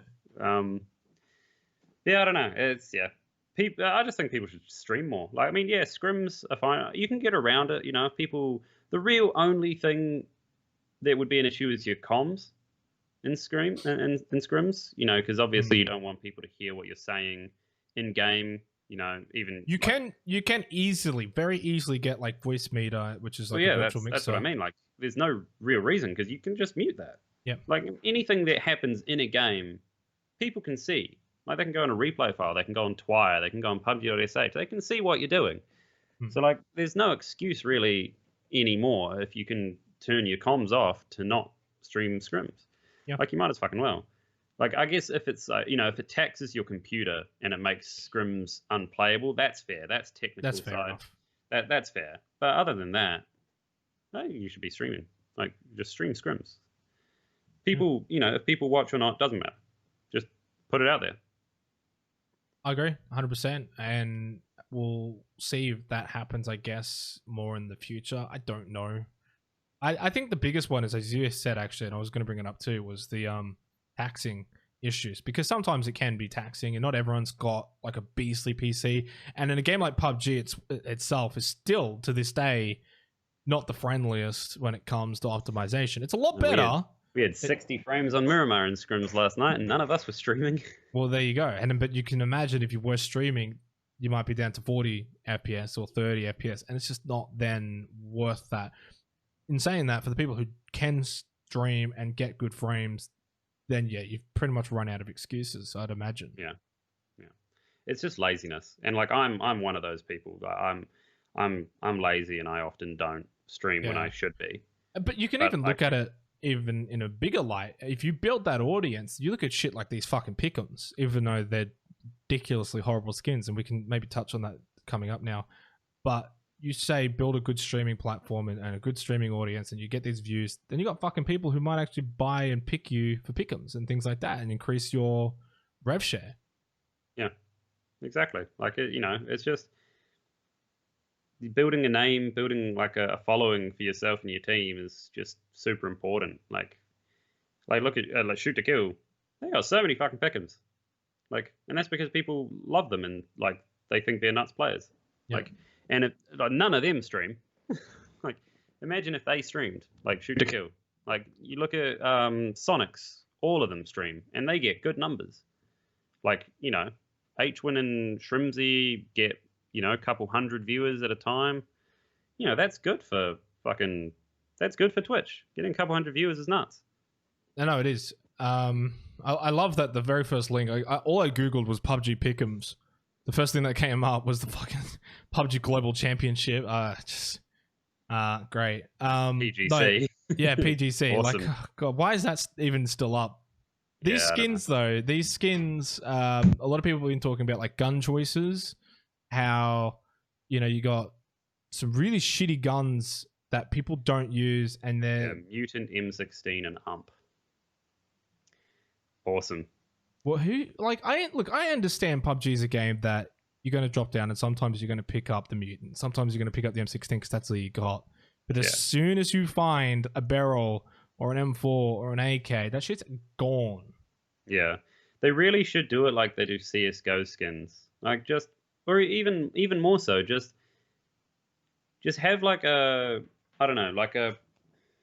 voting system of some sort.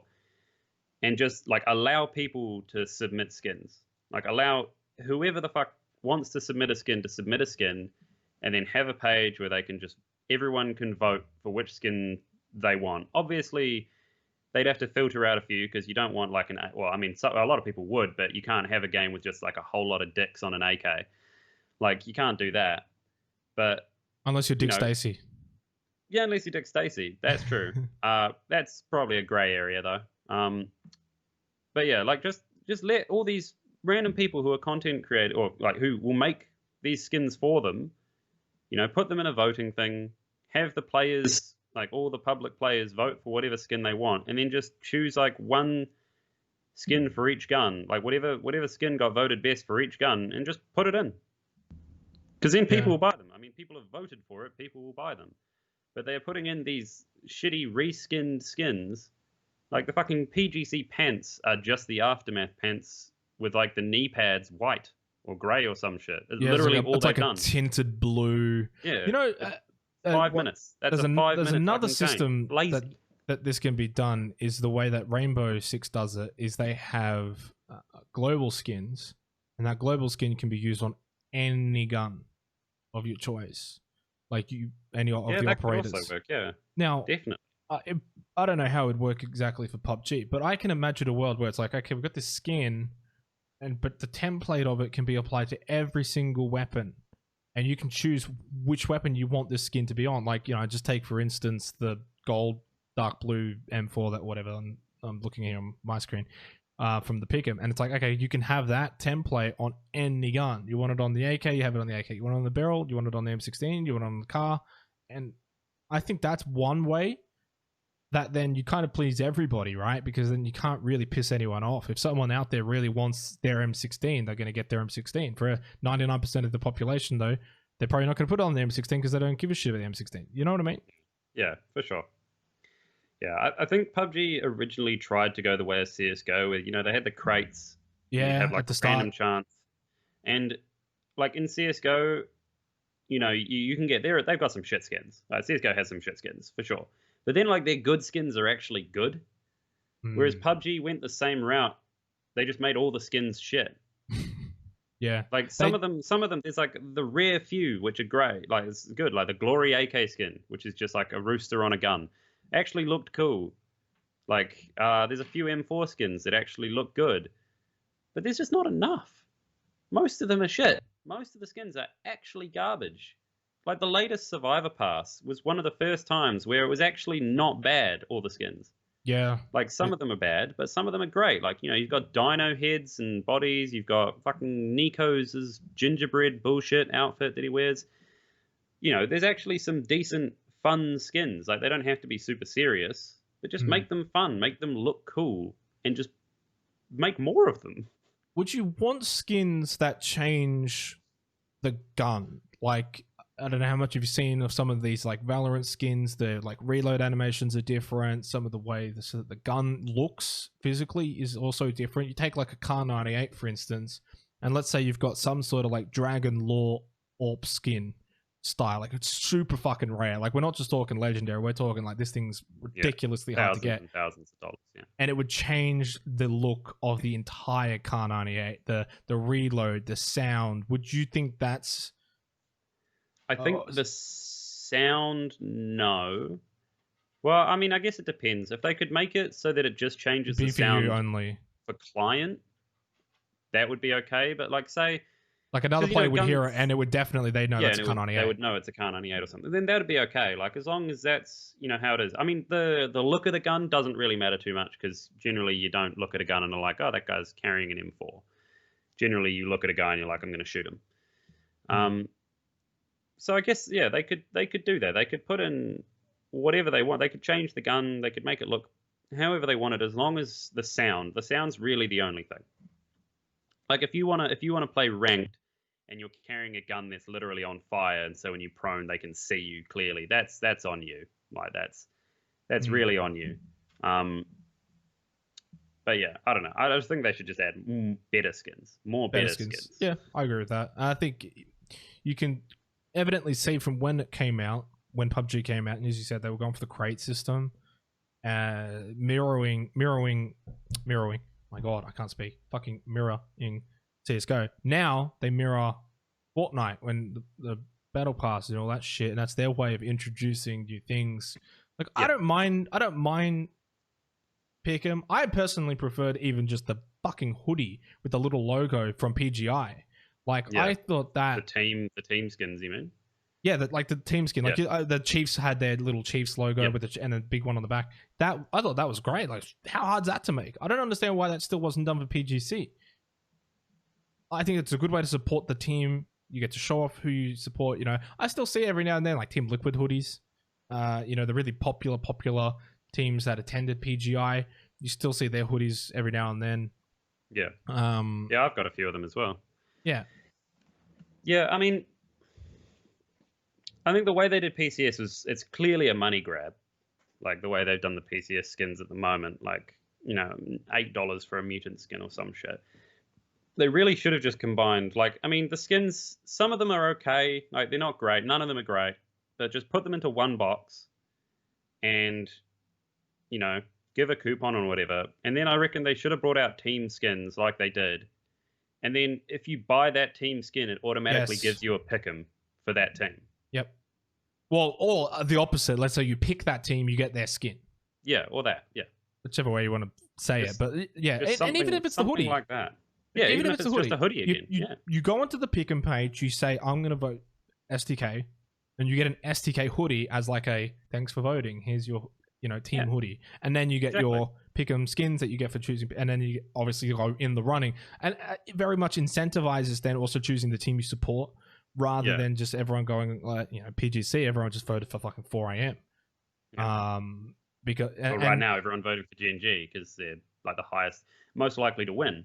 Yeah, you know, and it's good for the teams, I guess, as well, because then they get their skins 100%. Running around in game. Yeah. So, and then you hopefully end up in a situation where you don't have everyone just voting for the one team, and then it's a bit more of that even spread, and it's more legitimate as well, because the amount of money that those 4 a.m. guys got for PGC Pick'ems was fucking ridiculous. Yeah, it should always have been an even split. Like if money is going into the game for esports for teams, it should just be spread. Like I know 4 a.m. brings a lot of fans, and obviously they want, you know, they want a bigger cut because they've got the most fans. But it's like, well, just get them to fucking buy your merch or some shit instead. Like, think about the other little teams that are doing this for passion instead of for money. Like, if there's the hoodies and stuff, they'll still pick them because they're like, oh, I want to run around with the 4 a.m. hoodie. I want to run around supporting the team that I actually support. Like, so it still incentivizes them. I don't think if you were to change that, the only thing is they'd just get less of the lion's share. Yeah. But they'd still get the votes. It's not like the votes would go away. I think from PUBG's perspective, they've realized how much they've bled in terms of orgs supporting teams, like these big orgs that have vacated the scene. This was their way of being like, well, here you go. If you stick around, you can, and you've got a large fan base, you know, if you're like a Team Liquid, you'll get your votes, you'll get your pick'ems, there's your money. But if you're Lazarus, if you're, you know, the Sonics, any of those sort of lower tier organizations that are maybe only like PUBG only or have very little to no fans, good luck. You're on your own. Yeah. Where's your pick'ems going to come from? Unless your team is legitimately like the best team, right? Like, how many people are going to vote for Carnage? Not because like they're very likely to win APAC, but also because they haven't really got a fan base either. Versus, let's say Atletico. Like, in a hypothetical world, let's say you take Carnage's roster, you put them on ATH, and you take ATH's well, no longer ATH, but Astra, and you put them on Carnage. Then Carnage would get the votes. So it does still come down to the players. But if I was like a fan of ATH, even though I'd say, okay, maybe they're not going to win, Carnage is going to win, I want their hoodie. So you're going to then get both. You're going to get the people who are like, I'm going to pick these guys because they're going to win, and you're going to get the people who are going to pick the team because I like the team. Yeah. Whereas right now, it's like, who do you think's going to win? And that's it. Yeah, exactly. Yeah, it's PUBG have really shit the bed on pick'ems for the past couple of times. Like, this one's better than last time. It's still not good. It's better also because they've incorporated the esports tab. Yeah, for sure. The esports tab is good. They can build from that. They can do a lot with that. It's really, I mean, it really comes down to just PUBG making some actually smart decisions for once. Like, most of their decisions are shit, which is astounding because they have some incredibly smart and hard-working people in their teams. They just must not listen to them. They must just get completely ignored. There's also a lot of conflict. You've got like the Korea office and North America office and Santa Monica and Amsterdam or whatever it is. Yeah, and anyone who knows the inner workings of PUBG Corp knows those conflicts with Korea for better or for worse. It's actually quite common knowledge. But look, I think the esports tab is certainly a step in the right direction. And as you said, this pick'em's slightly better. Still a lot of work needs to go into it, but because they've got that platform now, you can expand on that. You can make it better.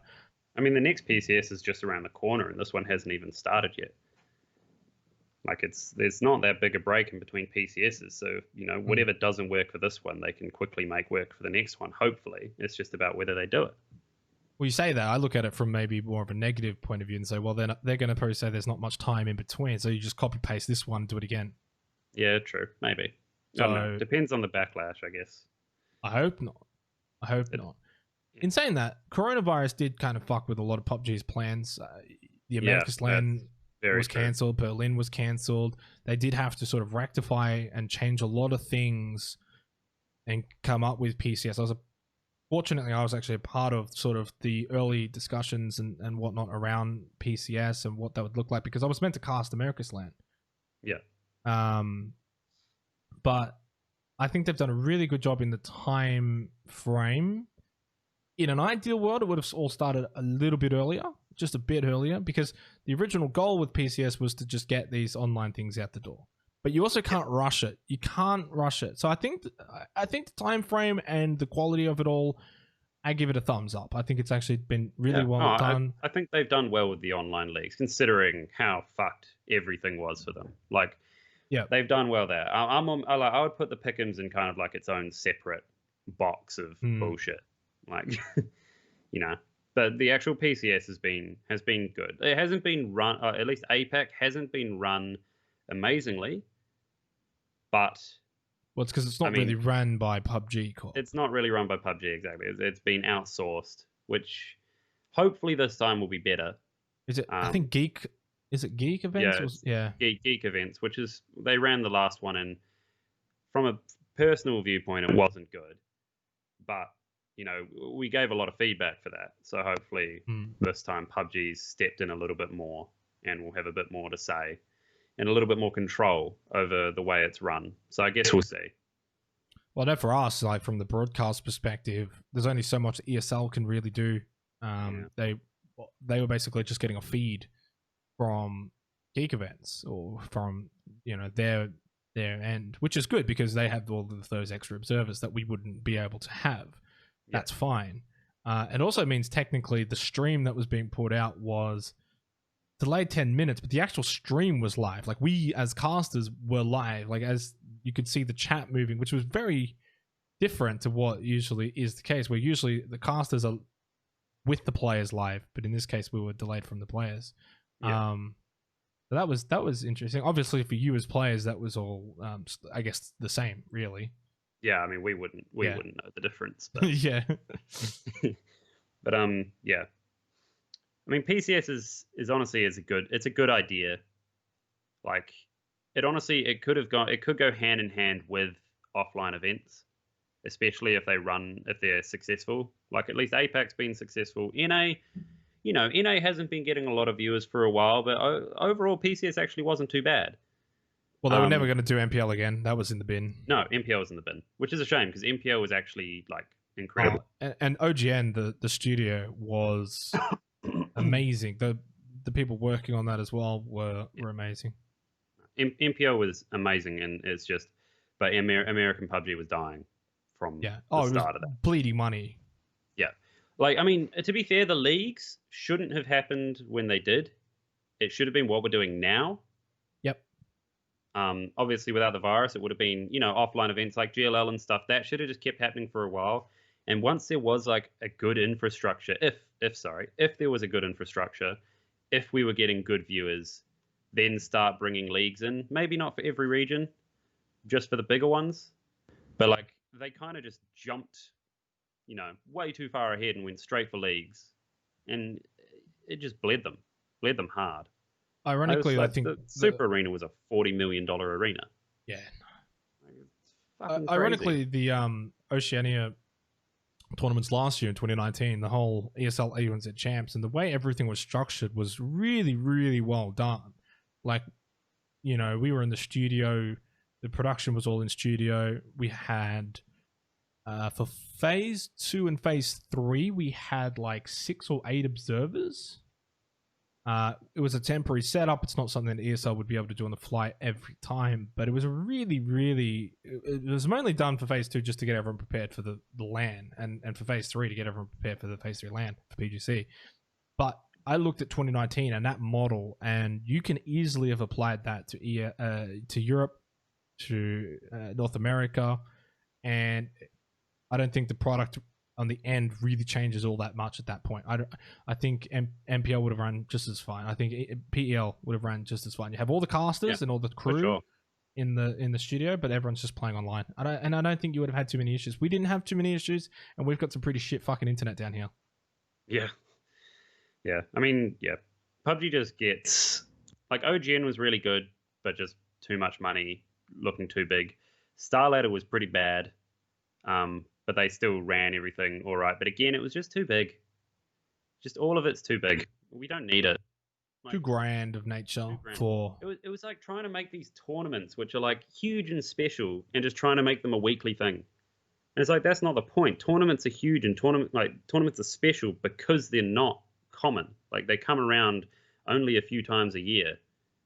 Like just do the leagues online, or yeah, I mean do the leagues online, and then just have the big grand tournaments like PGi that had fuck tons of people watching and getting excited about. What did you think of? They just made it a common thing. What did you think of the model that was going to be in place? So we, for example, had, of course, the online qualifiers for America's LAN. Not a lot of fanfare behind that. There was no studio production. It was all community casted, which was not ideal for me, but for the players, it probably wasn't too different to what PCS qualifiers were. But for then qualifying for America's LAN to then qualify for Berlin, what did you think of that sort of pathway to getting the global big arena thing without having the super long like NPL and super long like AUNZ champs? Well, I think I preferred that. I wish it was just more tournaments with more online and open qualifiers, because that's how you get the public excited. Is, you know, you have these open qualifiers. Obviously, you don't want to put the pro teams in that first part of the open qualifiers, but say like, you know, you get a certain amount of people going through these open qualifiers into a closed qualifier where they go up against these pro teams, and then that qualifies into the tournament. And all of that should be done professionally. It shouldn't be community casted. Obviously, community casting's, it's good for, you know, the amateur casters and whatnot. Yeah. But people want professional looking games, like observing and stuff. They want that kind of, yeah.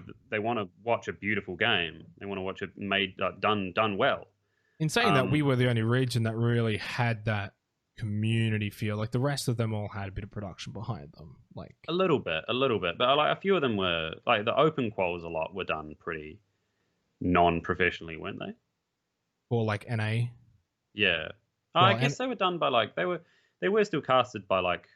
Well, NA's finals and whatnot weren't they? Were I think done by Fuzzy, like observing wise, and they had the regular NPL casters. Yeah. EU from memory was all like studio, and like even they had a LAN. They actually did have a LAN, didn't they? They did have a LAN, yeah. Yeah. I'm more meaning NA. EU was done. EU was fine. I would want it to be done. Yeah. But yeah, I like the structure that they did, just because it was open qualifiers into, you know, a big tournament. The America's LAN would have been very interesting to see how that played out. Yeah, it would have been. But like, yeah, it should be done that way. It should be done that way. Leagues are pointless. Leagues take way too fucking long. And the whole time you've got these leagues, it's great for the players who are playing in the leagues. Don't get me wrong. Like the leagues are awesome for the pro teams that are playing in them. But then the people who aren't are just thrown to the wayside. And like you can't do that. Because PUBG is not the type of game where, you know, there's clear set teams at the top every single time. It changes. Like, give these open teams a chance to prove themselves and a chance to actually fucking go and make a name for themselves. I don't know. Moving forward, though, with PCS in, like, 2021, do you sense that the LANs, like, the way it is right now, you would think that APAC, for example, would be a LAN in Southeast Asia. Like, you would have just qualified to go over to Vietnam or Thailand or wherever they would have hosted it. And all those 16 teams would then go over there. And the same with NA would all sort of come together and go to, like, OGN or Burbank. And EU would, of course, have their normal LAN. And that's just how it would be. One split. And then the last split, instead of it being like that, it's more like PGC.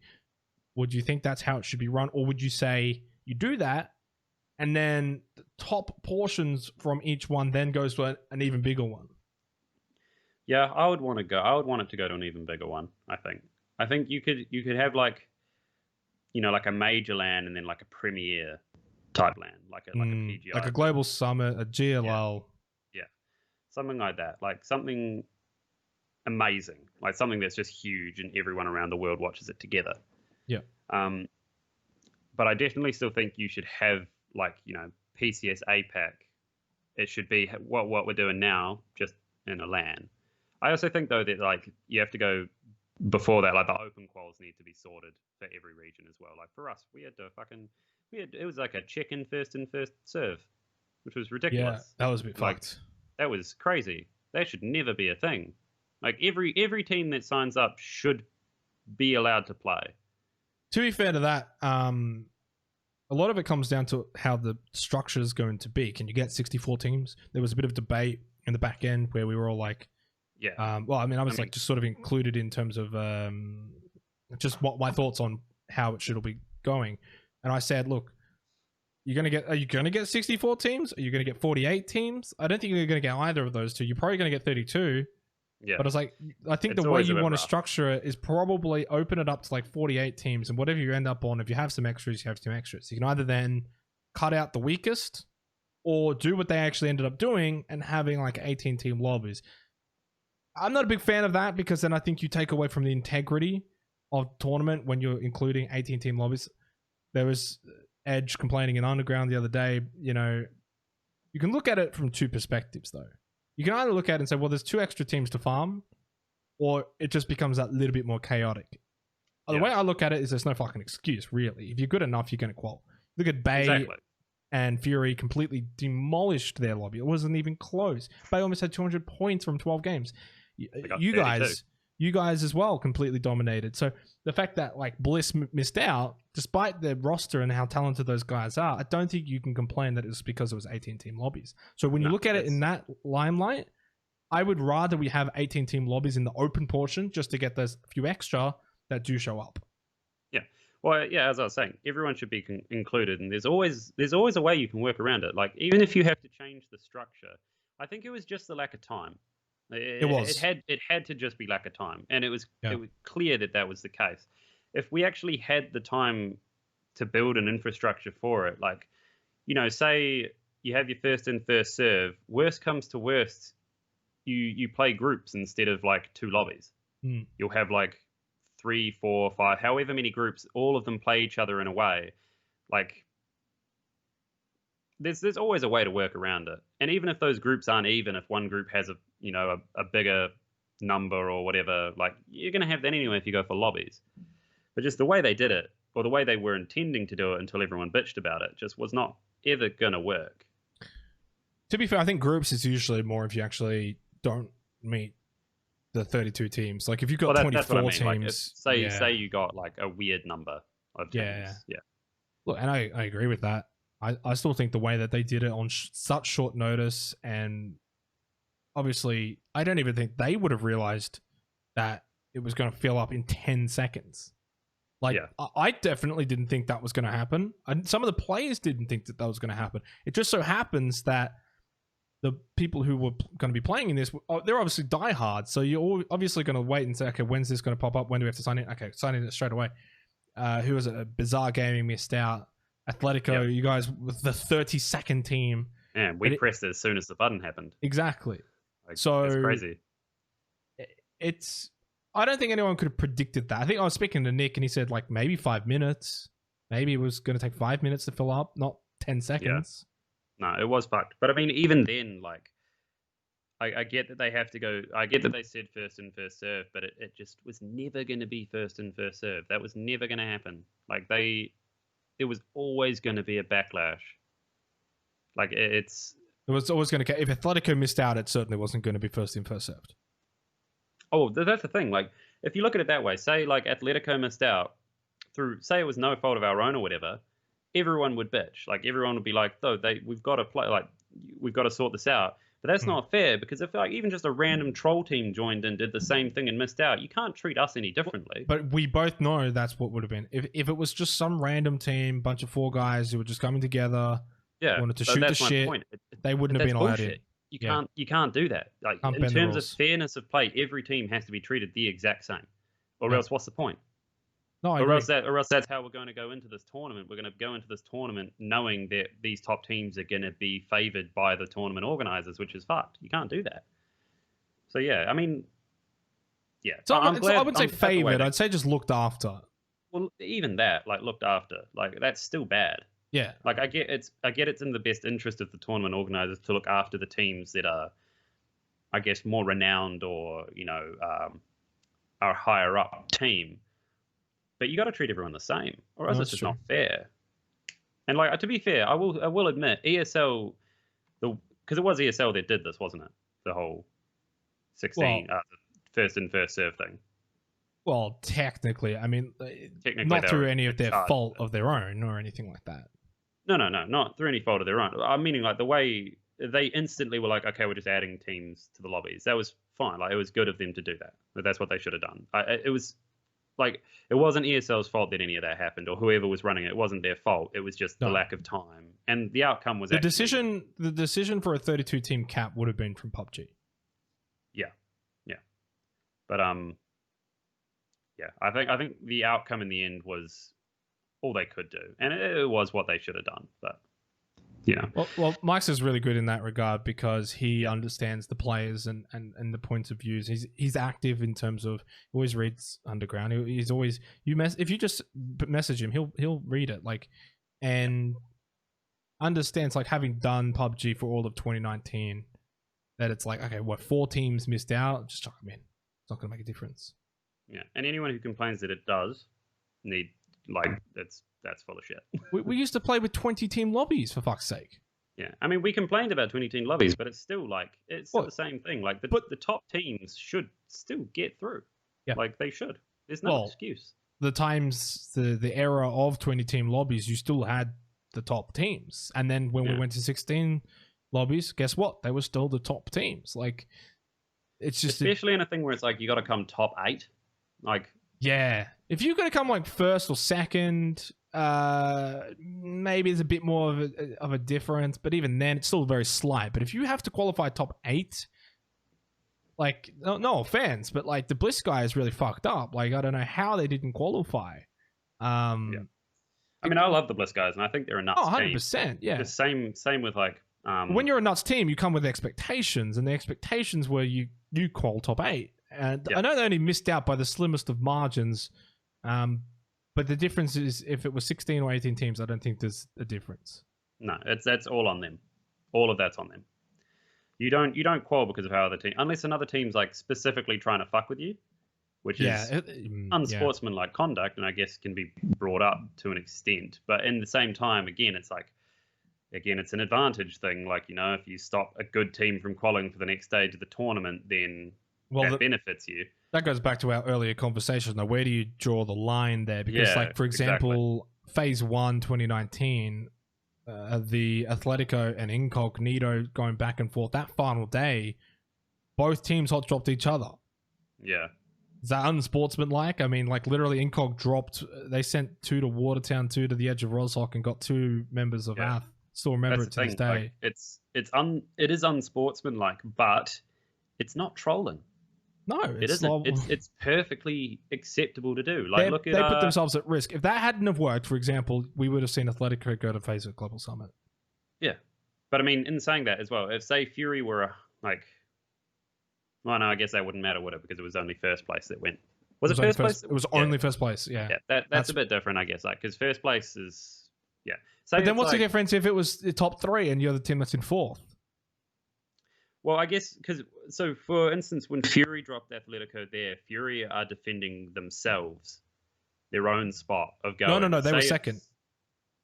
Well, okay, well, they were trying to get, but they were still defending, like, they wanted to go. For reference, because it was a while ago, they were about 50-something points back with 5 games, because it used to be 5 games a night. So they were a decent amount back, and they hot dropped the first game of the night.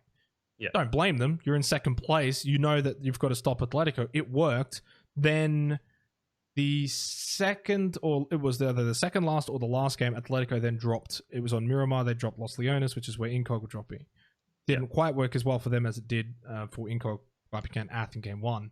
But in saying that, Incog only did it game 1. After that, they had brought the gap down to something like 30-something points with 4 games to go, and then they just let the rest handle itself. So I don't think there's anything wrong with it. No, there's absolutely nothing wrong with it. Is it sportsmanlike? Maybe not. But if you're going to try and qualify for an event, I would do anything myself. Yeah. I mean, That's in the rules. To me, that's not a grey area. That's just good gameplay. Yeah. Dropping like if you're trying to qualify for a tournament and there's a team ahead of you, you do everything to make sure you get in front of that team. Where the grey area for me would lie, say top 2 are going, and Incog or Athletico are in first place, and they hot drop the other one to make the second place team miss out, not qualify. That's where it kind of gets to be a grey area.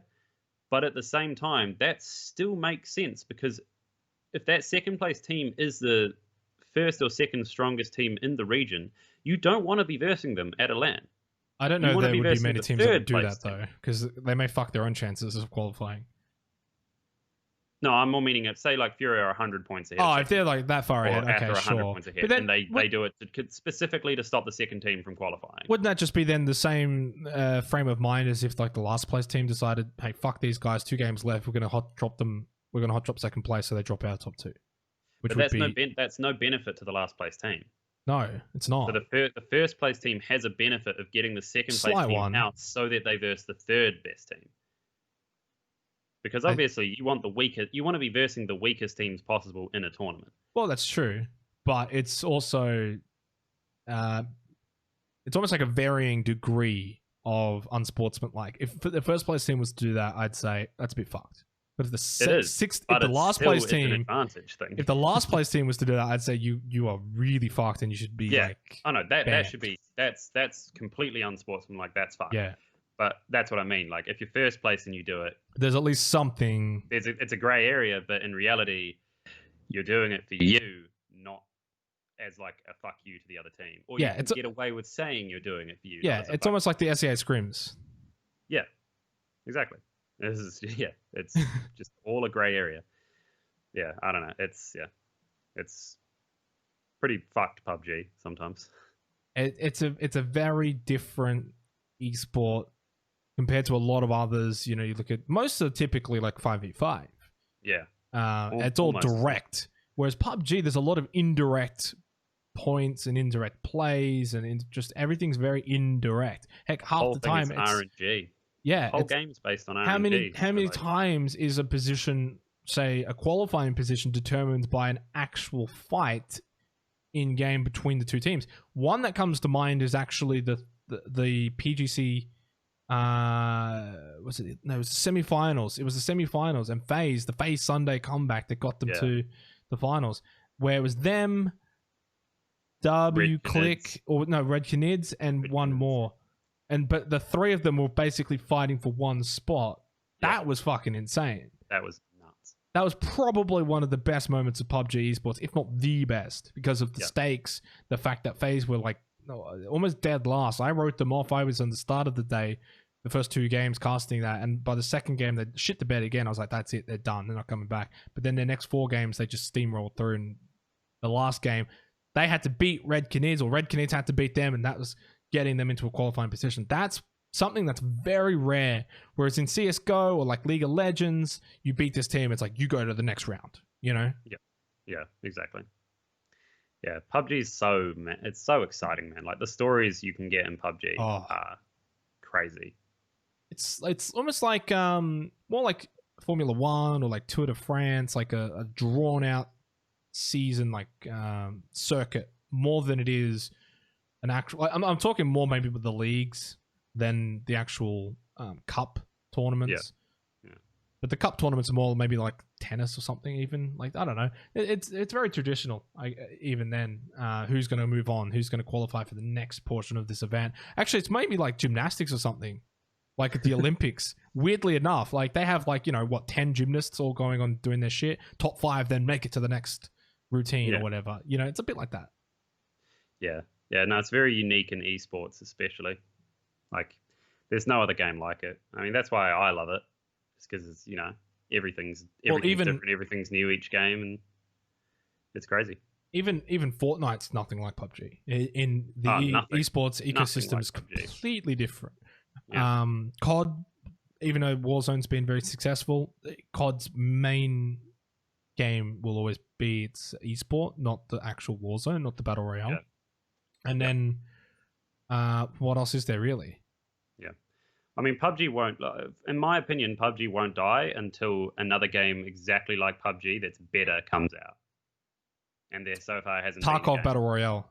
Tarkov Battle Royale. It's coming. Too much. There's too. I mean, if it's, yeah, that could work if it's done.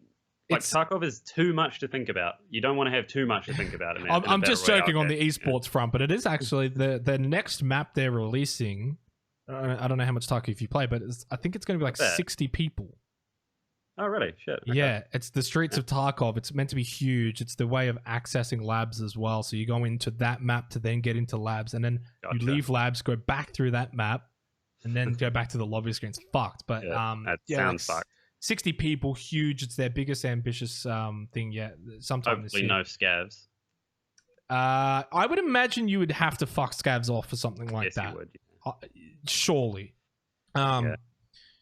Fortunately, this is a podcast that is very much mostly dedicated to PUBG, but I can talk about whatever the fuck I want. You want to talk about scavs and Tarkov? That's why it's called Zenox State of Mind. Exactly. Doesn't say PUBG State of Mind. It says Zenox up there. No. The only thing that says PUBG is your Twitter handle. We can edit that out. Yeah, I'll just erase it now. Just remove it. Just fuck it off, yeah. Well, if this is a bit more of a direct question as we sort of just wind things down a bit. If you were to move away from PUBG, would you play another esport? Like, would you be competitive in something else? I don't know. I would want to, I think. I haven't really thought about it too much because I just focused on PUBG more. I never really, like, PUBG was the first competitive game I ever played.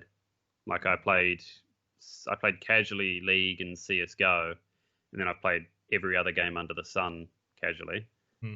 But PUBG is the only one that I've actually sunk thousands and thousands and thousands of proper, like, actually trying to improve hours into. Not just playing for fun. Not just playing for fun, no. So I don't really know. Like, a game would have to appeal to me. The reason I love PUBG so much is because every game's different.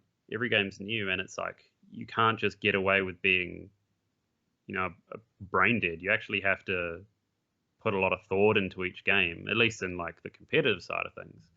Like, you can't just rely on shooting. Like, you have to rely on, awareness, knowledge of the map, knowledge of other teams. You have to rely on all this stuff, and it's so unique and so awesome to play that, if PUBG died or if I was to retire from PUBG, I don't really know what I would do. I don't really know if I would start another game. There would have to probably be another game like PUBG for me to play. Otherwise, I'd want to move into something different. Like, I want to stay in esports, that's for sure. But whether that's PUBG or not, who knows? What about if that's not a player? Have you ever thought about maybe the next step, like as a caster, analyst, a coach, business side of things? Has that ever crossed your mind? Yeah, that crosses my mind most days. That I'm thinking when I think PUBG might die. If in an ideal world, I'd want to try casting first. Whether or not that would work out, who knows? Otherwise, I'd probably want to go into. I wouldn't mind going into the business side of things, like joining an org, maybe managing or, social media or something, or even analyst or coaching as well would excite me. And that might not be for PUBG, and that might be for any game. But I don't know. I haven't really put enough thought into it just because I'm still kind of so focused on actually playing. It's a tough one, isn't it? Because when you've got your cake and you're eating it, it's hard to look to the next slice. Yeah, pretty much. Good analogy, that. Unique way of putting it. Yeah, but no, you are right. I'm enjoying the cake at the moment.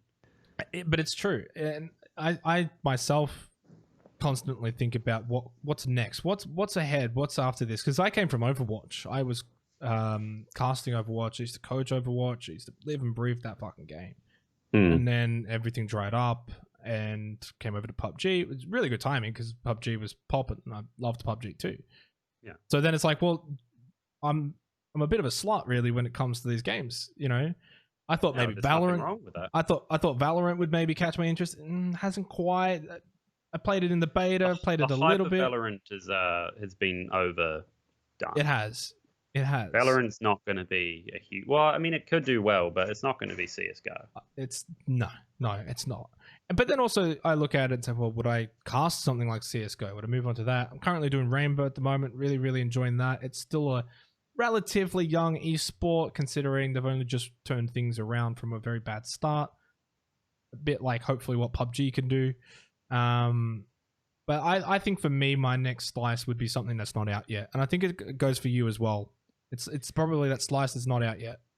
The only thing I would do if I had to choose a game that I would play without like what around now, it would probably be Rainbow, actually. Like I've only played a very, very little bit of Rainbow. And the only reason I've only played so little is because I know that if I did play it, I'd want to dive into it too deep. Because there's so much you can do in Rainbow. It's so interesting and exciting to watch, and very knowledge based. Very knowledge based, and you can do a lot of cheeky, sneaky shit in Rainbow, which I fucking love. I love that shit. That's my favorite part, is being a sneaky bitch. But I know that if I was going to play Rainbow, I'd have to stop playing PUBG, or vice versa. So I just wanted to stick to PUBG because I prefer PUBG. Yeah, and that's fair enough. But Rainbow is actually very exciting. It's a very exciting prospect. That's the difference between, I think, casting as well and playing, is that you can cast multiple games at the same time. I would argue the fact that I think you're a better caster if you stick to one and you focus on that one. Saying that, I've been casting PUBG now for 3 years, so I know the game, and I don't necessarily need to study it anymore. Whereas in my recent switch, or addition, I should say, not switch because I still cast PUBG, but addition of Rainbow, I've had to study the fuck out of that game. Yep. It's intense. There's so much shit going on that the viewers don't even realize, that you just aren't aware of from a casual standpoint. I really enjoy it. I think it's a lot of fun, and as you said, there's a lot of cheeky shit. The amount of times you see pro players like run out and get like spawn kills and shit like that, and just shooting people through walls, opening up really weird angles. And I wouldn't say every round's the same, but also I wouldn't say every round's that different depending on the bomb site. It does play relatively similar. But it's a little bit more exciting to me than say CS:GO, which is CS:GO is pretty much the same. Yeah. Everything's been figured out. Once everything's been figured out, and the game's been out 20 years, really. Yeah. But I mean, like in Rainbow, while it is the same, at the same time, especially with like the destructible walls and stuff like that, you never can truly expect what's going to happen in each game. And I like that a little bit more. Like it's more exciting just having that aspect of, oh shit, is this guy going to do this? Is he going to do this? Is he going to do this? Trying to predict what people are thinking, what people are going to be doing, like that's appealing. And it's also intriguing too, because it's got a bit of a setup phase to it. It's not spawn in, rush and run around. It's not like COD like that, CS, technically, once you spawn in, the other CT and T are both spawned in at the same time. You're both running towards a goal.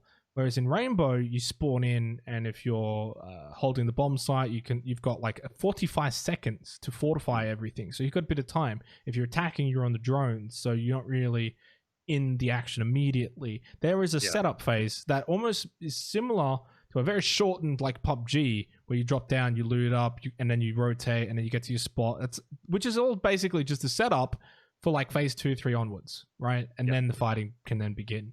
Obviously, it doesn't always happen like that. And then the same for Rainbow. Sometimes you got rushes. Sometimes it comes down to the last 10 seconds. That's a very big appeal to it for me. I think it's very enjoyable to watch, although it does need improvements in the viewing aspect. Looks like The Sims. If you've watched much of it. Yeah, no, I've seen the top-down view is shocking. I don't know how else they're going to do it, though. That's fair. Yeah, it's kind of hard to really... Yeah, I don't know, actually. It'd be weird. They'd have to figure something out. I'm sure they'll figure something out. I mean, as you said, it's still in its infancy, that esports, and it's been growing quite well. So, or at least it was for a while. I don't know what it's been like recently. Well, they've just announced actually a very similar model to PUBG, APAC, EU, NA. Although their APAC, they've got it split. They've got like North APAC and South APAC, but that's basically just the same as saying Asia and APAC for PUBG. Yeah. Their models of qualification are almost identical. So it's kind of ironic that the PUBG ecosystem is essentially the same as the Rainbow Six ecosystem now. They're both going for a very similar model. So that, what does that really say then about Hopefully PUBG? It means they've done something right for once. Exactly. Exactly. That'd be nice, fresh Because change of scenery. Yeah, Rainbow's been on the ball recently. They've got some good people working at Ubisoft as well that I know personally. In the same way that someone like Small's come on for PUBG, you know him personally. He's doing good things too. So He's been good. I look at that and I think, man, okay, well, shit, we'll see how this plays out. Very intriguing to see now going forward, because obviously we haven't seen much. We've only seen the Charity Showdown, and Rainbow has only just announced it. They haven't actually really got into it yet. So I think by the end of 2020, we'll get a bit of an idea as to how they both play and how they both the two ecosystems for their esports. We'll see how that works out. I'm intrigued to see because, like, for example, their South APAC, the way that it works is like you have the regional stuff that you then qualify. Top 2 then go into South APAC, or top 3 maybe go into South APAC, and then they have their little APAC start little brawl, and then top 2 or top 2 from South APAC, only top 2, then move on to the combined APAC or whatever. It's very much stages, very much a lot of stages. But if you consider it to like PUBG, where you got like open qual into closed qual into APAC, and then hopefully maybe when Corona finishes, APAC would then lead to like a face it. That's then also a lot of jumps too. Yeah. Well, hopefully that works out for us at least. PUBG, I don't really care too much about Rainbow Six at the moment, but I was just more referencing it because it's so similar to PUBG. No, exactly, that's what I mean. Like, I mean, because this is new, like the way that they're doing this, so you know it should work for us. I guess the other dynamic for us is that we have 16 teams in at once, which is a bit different to Rainbow Six. It makes it a bit easier for Rainbow Six to kind of just structure it. But yeah, man, I really hope this APAC works for PUBG, because I hope so as well. It'd be a good way to build infrastructure and just kind of have this going forward, because it is a good system. Like what they've done, even though it's been very, very abrupt, very sudden, like this system, it works. It does the trick. Hopefully afterwards it would just be, you know, top. I guess it would be top 4 from each region would make the most sense from, you know, NA, EU. Well, we both know that wouldn't happen. It would be like 6 EU, 6 NA. Yeah. But probably in 4 saying Korea, that, 2 APAC. EU and NA should probably, or EU in particular, should probably start taking a bit more of an ego check when it comes to the amount of teams that they send. Because, I mean, while their teams are very good, their viewership's nothing compared to the rest of Asia. Like, No. They shouldn't be getting the lion's share. And that's the thing, really. It should probably be even as it possibly can. Yeah. And then potentially after you do your first major Grand Premier tournament, the winning region, similar to PGC, maybe then gets an extra slot or an extra 2 slots or something like that. I mean, I could pretty happily, like, I mean, in terms of just making it completely even, if they just went NA, EU, Asia, APAC, say not 4 teams from each, say 6 teams from each region for a 24, and then have the 8-8-8 groups or whatever it was they did at PGC. Yeah. Just do that. Like, I mean, APAC, you know, Oceania has a chance to get teams in there. Oceania probably shouldn't be guaranteed spots at any major event. We should have to work for it. How would you increase getting Oceania teams into APAC though? Because would you say it always has to just be 3 and just never fuck with that? No, I think you could do more. I think, again, you could go for a group system. Like again. if you make top 6, you keep your spot. Well, like for instance, I would say, because APAC's Vietnam, Thailand, Oceania, and then rest of SEA, Indonesia, and rest of SEA, whatever it is. I would say have a group system of a, like, you know, 24 teams, how they do at PGC. Just do that for the thing before it as well, for PCS. Have 24 teams, have groups, have semis, have finals, whatever it is. You know, it can take a couple of weeks. It doesn't really matter how long it takes too much. I mean, they can work it into a time schedule. And then I guess in terms of fairness, it probably doesn't make super sense to have it completely fair, but you could just technically do 6 OCE, 6 Vietnam, 6 Thailand, and then 6 of rest of SEA, and just have them play against each other, and then just do that for every region. Like, I mean, Asia's a bit different because I guess it would have to be 8 Chinese, 8 Korean, 8 Japan. But like that could still work. Like you can still make it work. you could still make it They're a work. bit different because like right now, how many Vietnam, Thailand teams? Like they make up like the majority. They've got even. I think they're 5 each. I think it's 5 Thai, 5 Vietnam, 3 OCE, 2 Indonesia, and then 1 from rest of SEA. I think you've got it. Let's have a quick look here. Yeah, you got 30. Well, yeah, Vietnam and Thailand. Vietnam, yeah, 5 each. So they've got 5 each, 3 from OCE, and then Indonesia and SEA make up the last 3. So but, rest of SEA have there's something in there where one of them only gets 1. I think it was something weird. It's like Malaysia and them had to fight for 1 spot. Yeah, there's 2 Indonesian teams. Okay, and then the last one is like, for example, this time it's Bahumat Gaming. Yeah, from that's Malaysia the Philippines. And stuff, isn't it? Malaysia, Philippines, rest of it. Yeah. Okay. Yeah. Gotcha. Yeah. But really, what you were sort of talking about is if you were to take Thailand and Vietnam, take away their 5 slots, they get 4 each. You then move those 2 over, 1 to OCE, that gets them 4, and then 1 to rest of SEA. Then that way you've got 4 Thailand, 4 Vietnam, 4 OCE, 2 Indonesia, and 2 rest of SEA. I think that is better than the current system. Makes it also more dynamic and more split. Because right now, at least, the fact is, like, the Charity Showdown had a bloody Thailand versus Vietnam show match thing, which thankfully was cancelled the second go around. Fair. Fortunately, protect the what? Protect the fucking queen. That was the my god, that was bad. Cringy. That was bad. Anyway, right now it does feel like it's Vietnam, Thailand dominate for good reason. They make up more than 50% of the lobby. Yeah, it's like 60%. So that needs to change, I think, going forward. I mean, it should just be it shouldn't be regions, like sub-regions pitting against each other. We should all be kind of working together for PCS. Like, you know, PCS APAC, it should be Asia Pacific. It shouldn't be PCS Vietnam, Thailand, and then fuck the other guys. Like, just, I mean, I guess it's hard as well because OCE is smaller than Vietnam and Thailand, but at the same time, like, fuck it, just make it fair. And that's not because I'm from OCE. I would say this for any region. Like, I think all of the region, if there's a split, obviously, like North America doesn't have to worry about that, but yeah, North America's fine. I mean, I guess North America you could get South America involved, but well, they get their own thing, and well, they've kind of been left out as well a bit. I don't know much. They get quite a good viewership, don't they?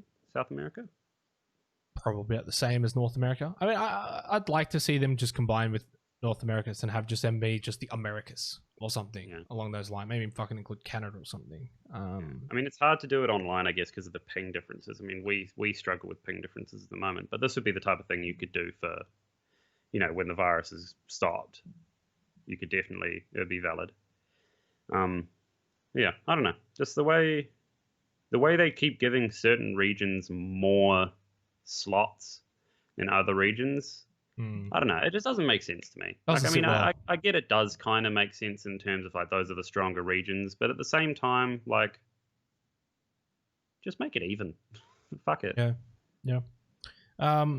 Any shout outs, mate, as we just sort of wrap things up here? Any words you want to put out into the world?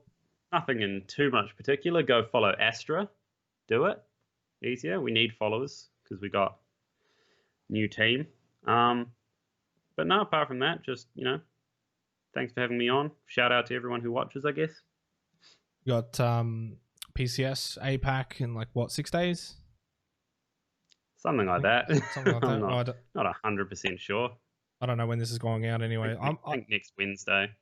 Yeah, so I'm probably aiming to put this out on Monday, so maybe like 3 days time or something. So sweet. Go give us our pick'ems. Go vote for us in our pick'ems. You know? Yeah. Chuck that Astra pick'em. Put Astra is going to beat Fury in the free pick'em as well, because, you know, obviously. Yeah. I appreciate you coming on, though. Like, it means a lot. You are very well renowned from the Oceanic region. You've got a lot of fucking history, man. Like, you've been there, you've won things, you've really done it all. Appreciate you coming on. Thanks for having me. It's all right. It was a pleasure. And hopefully I can get you on again in the future at some point. If this podcast takes off and I just decide let's do fucking 1,000 eps, I'll get you back. 100%. Sounds good. All right, brother. Right, mate. Best of luck at APAC. Thank you.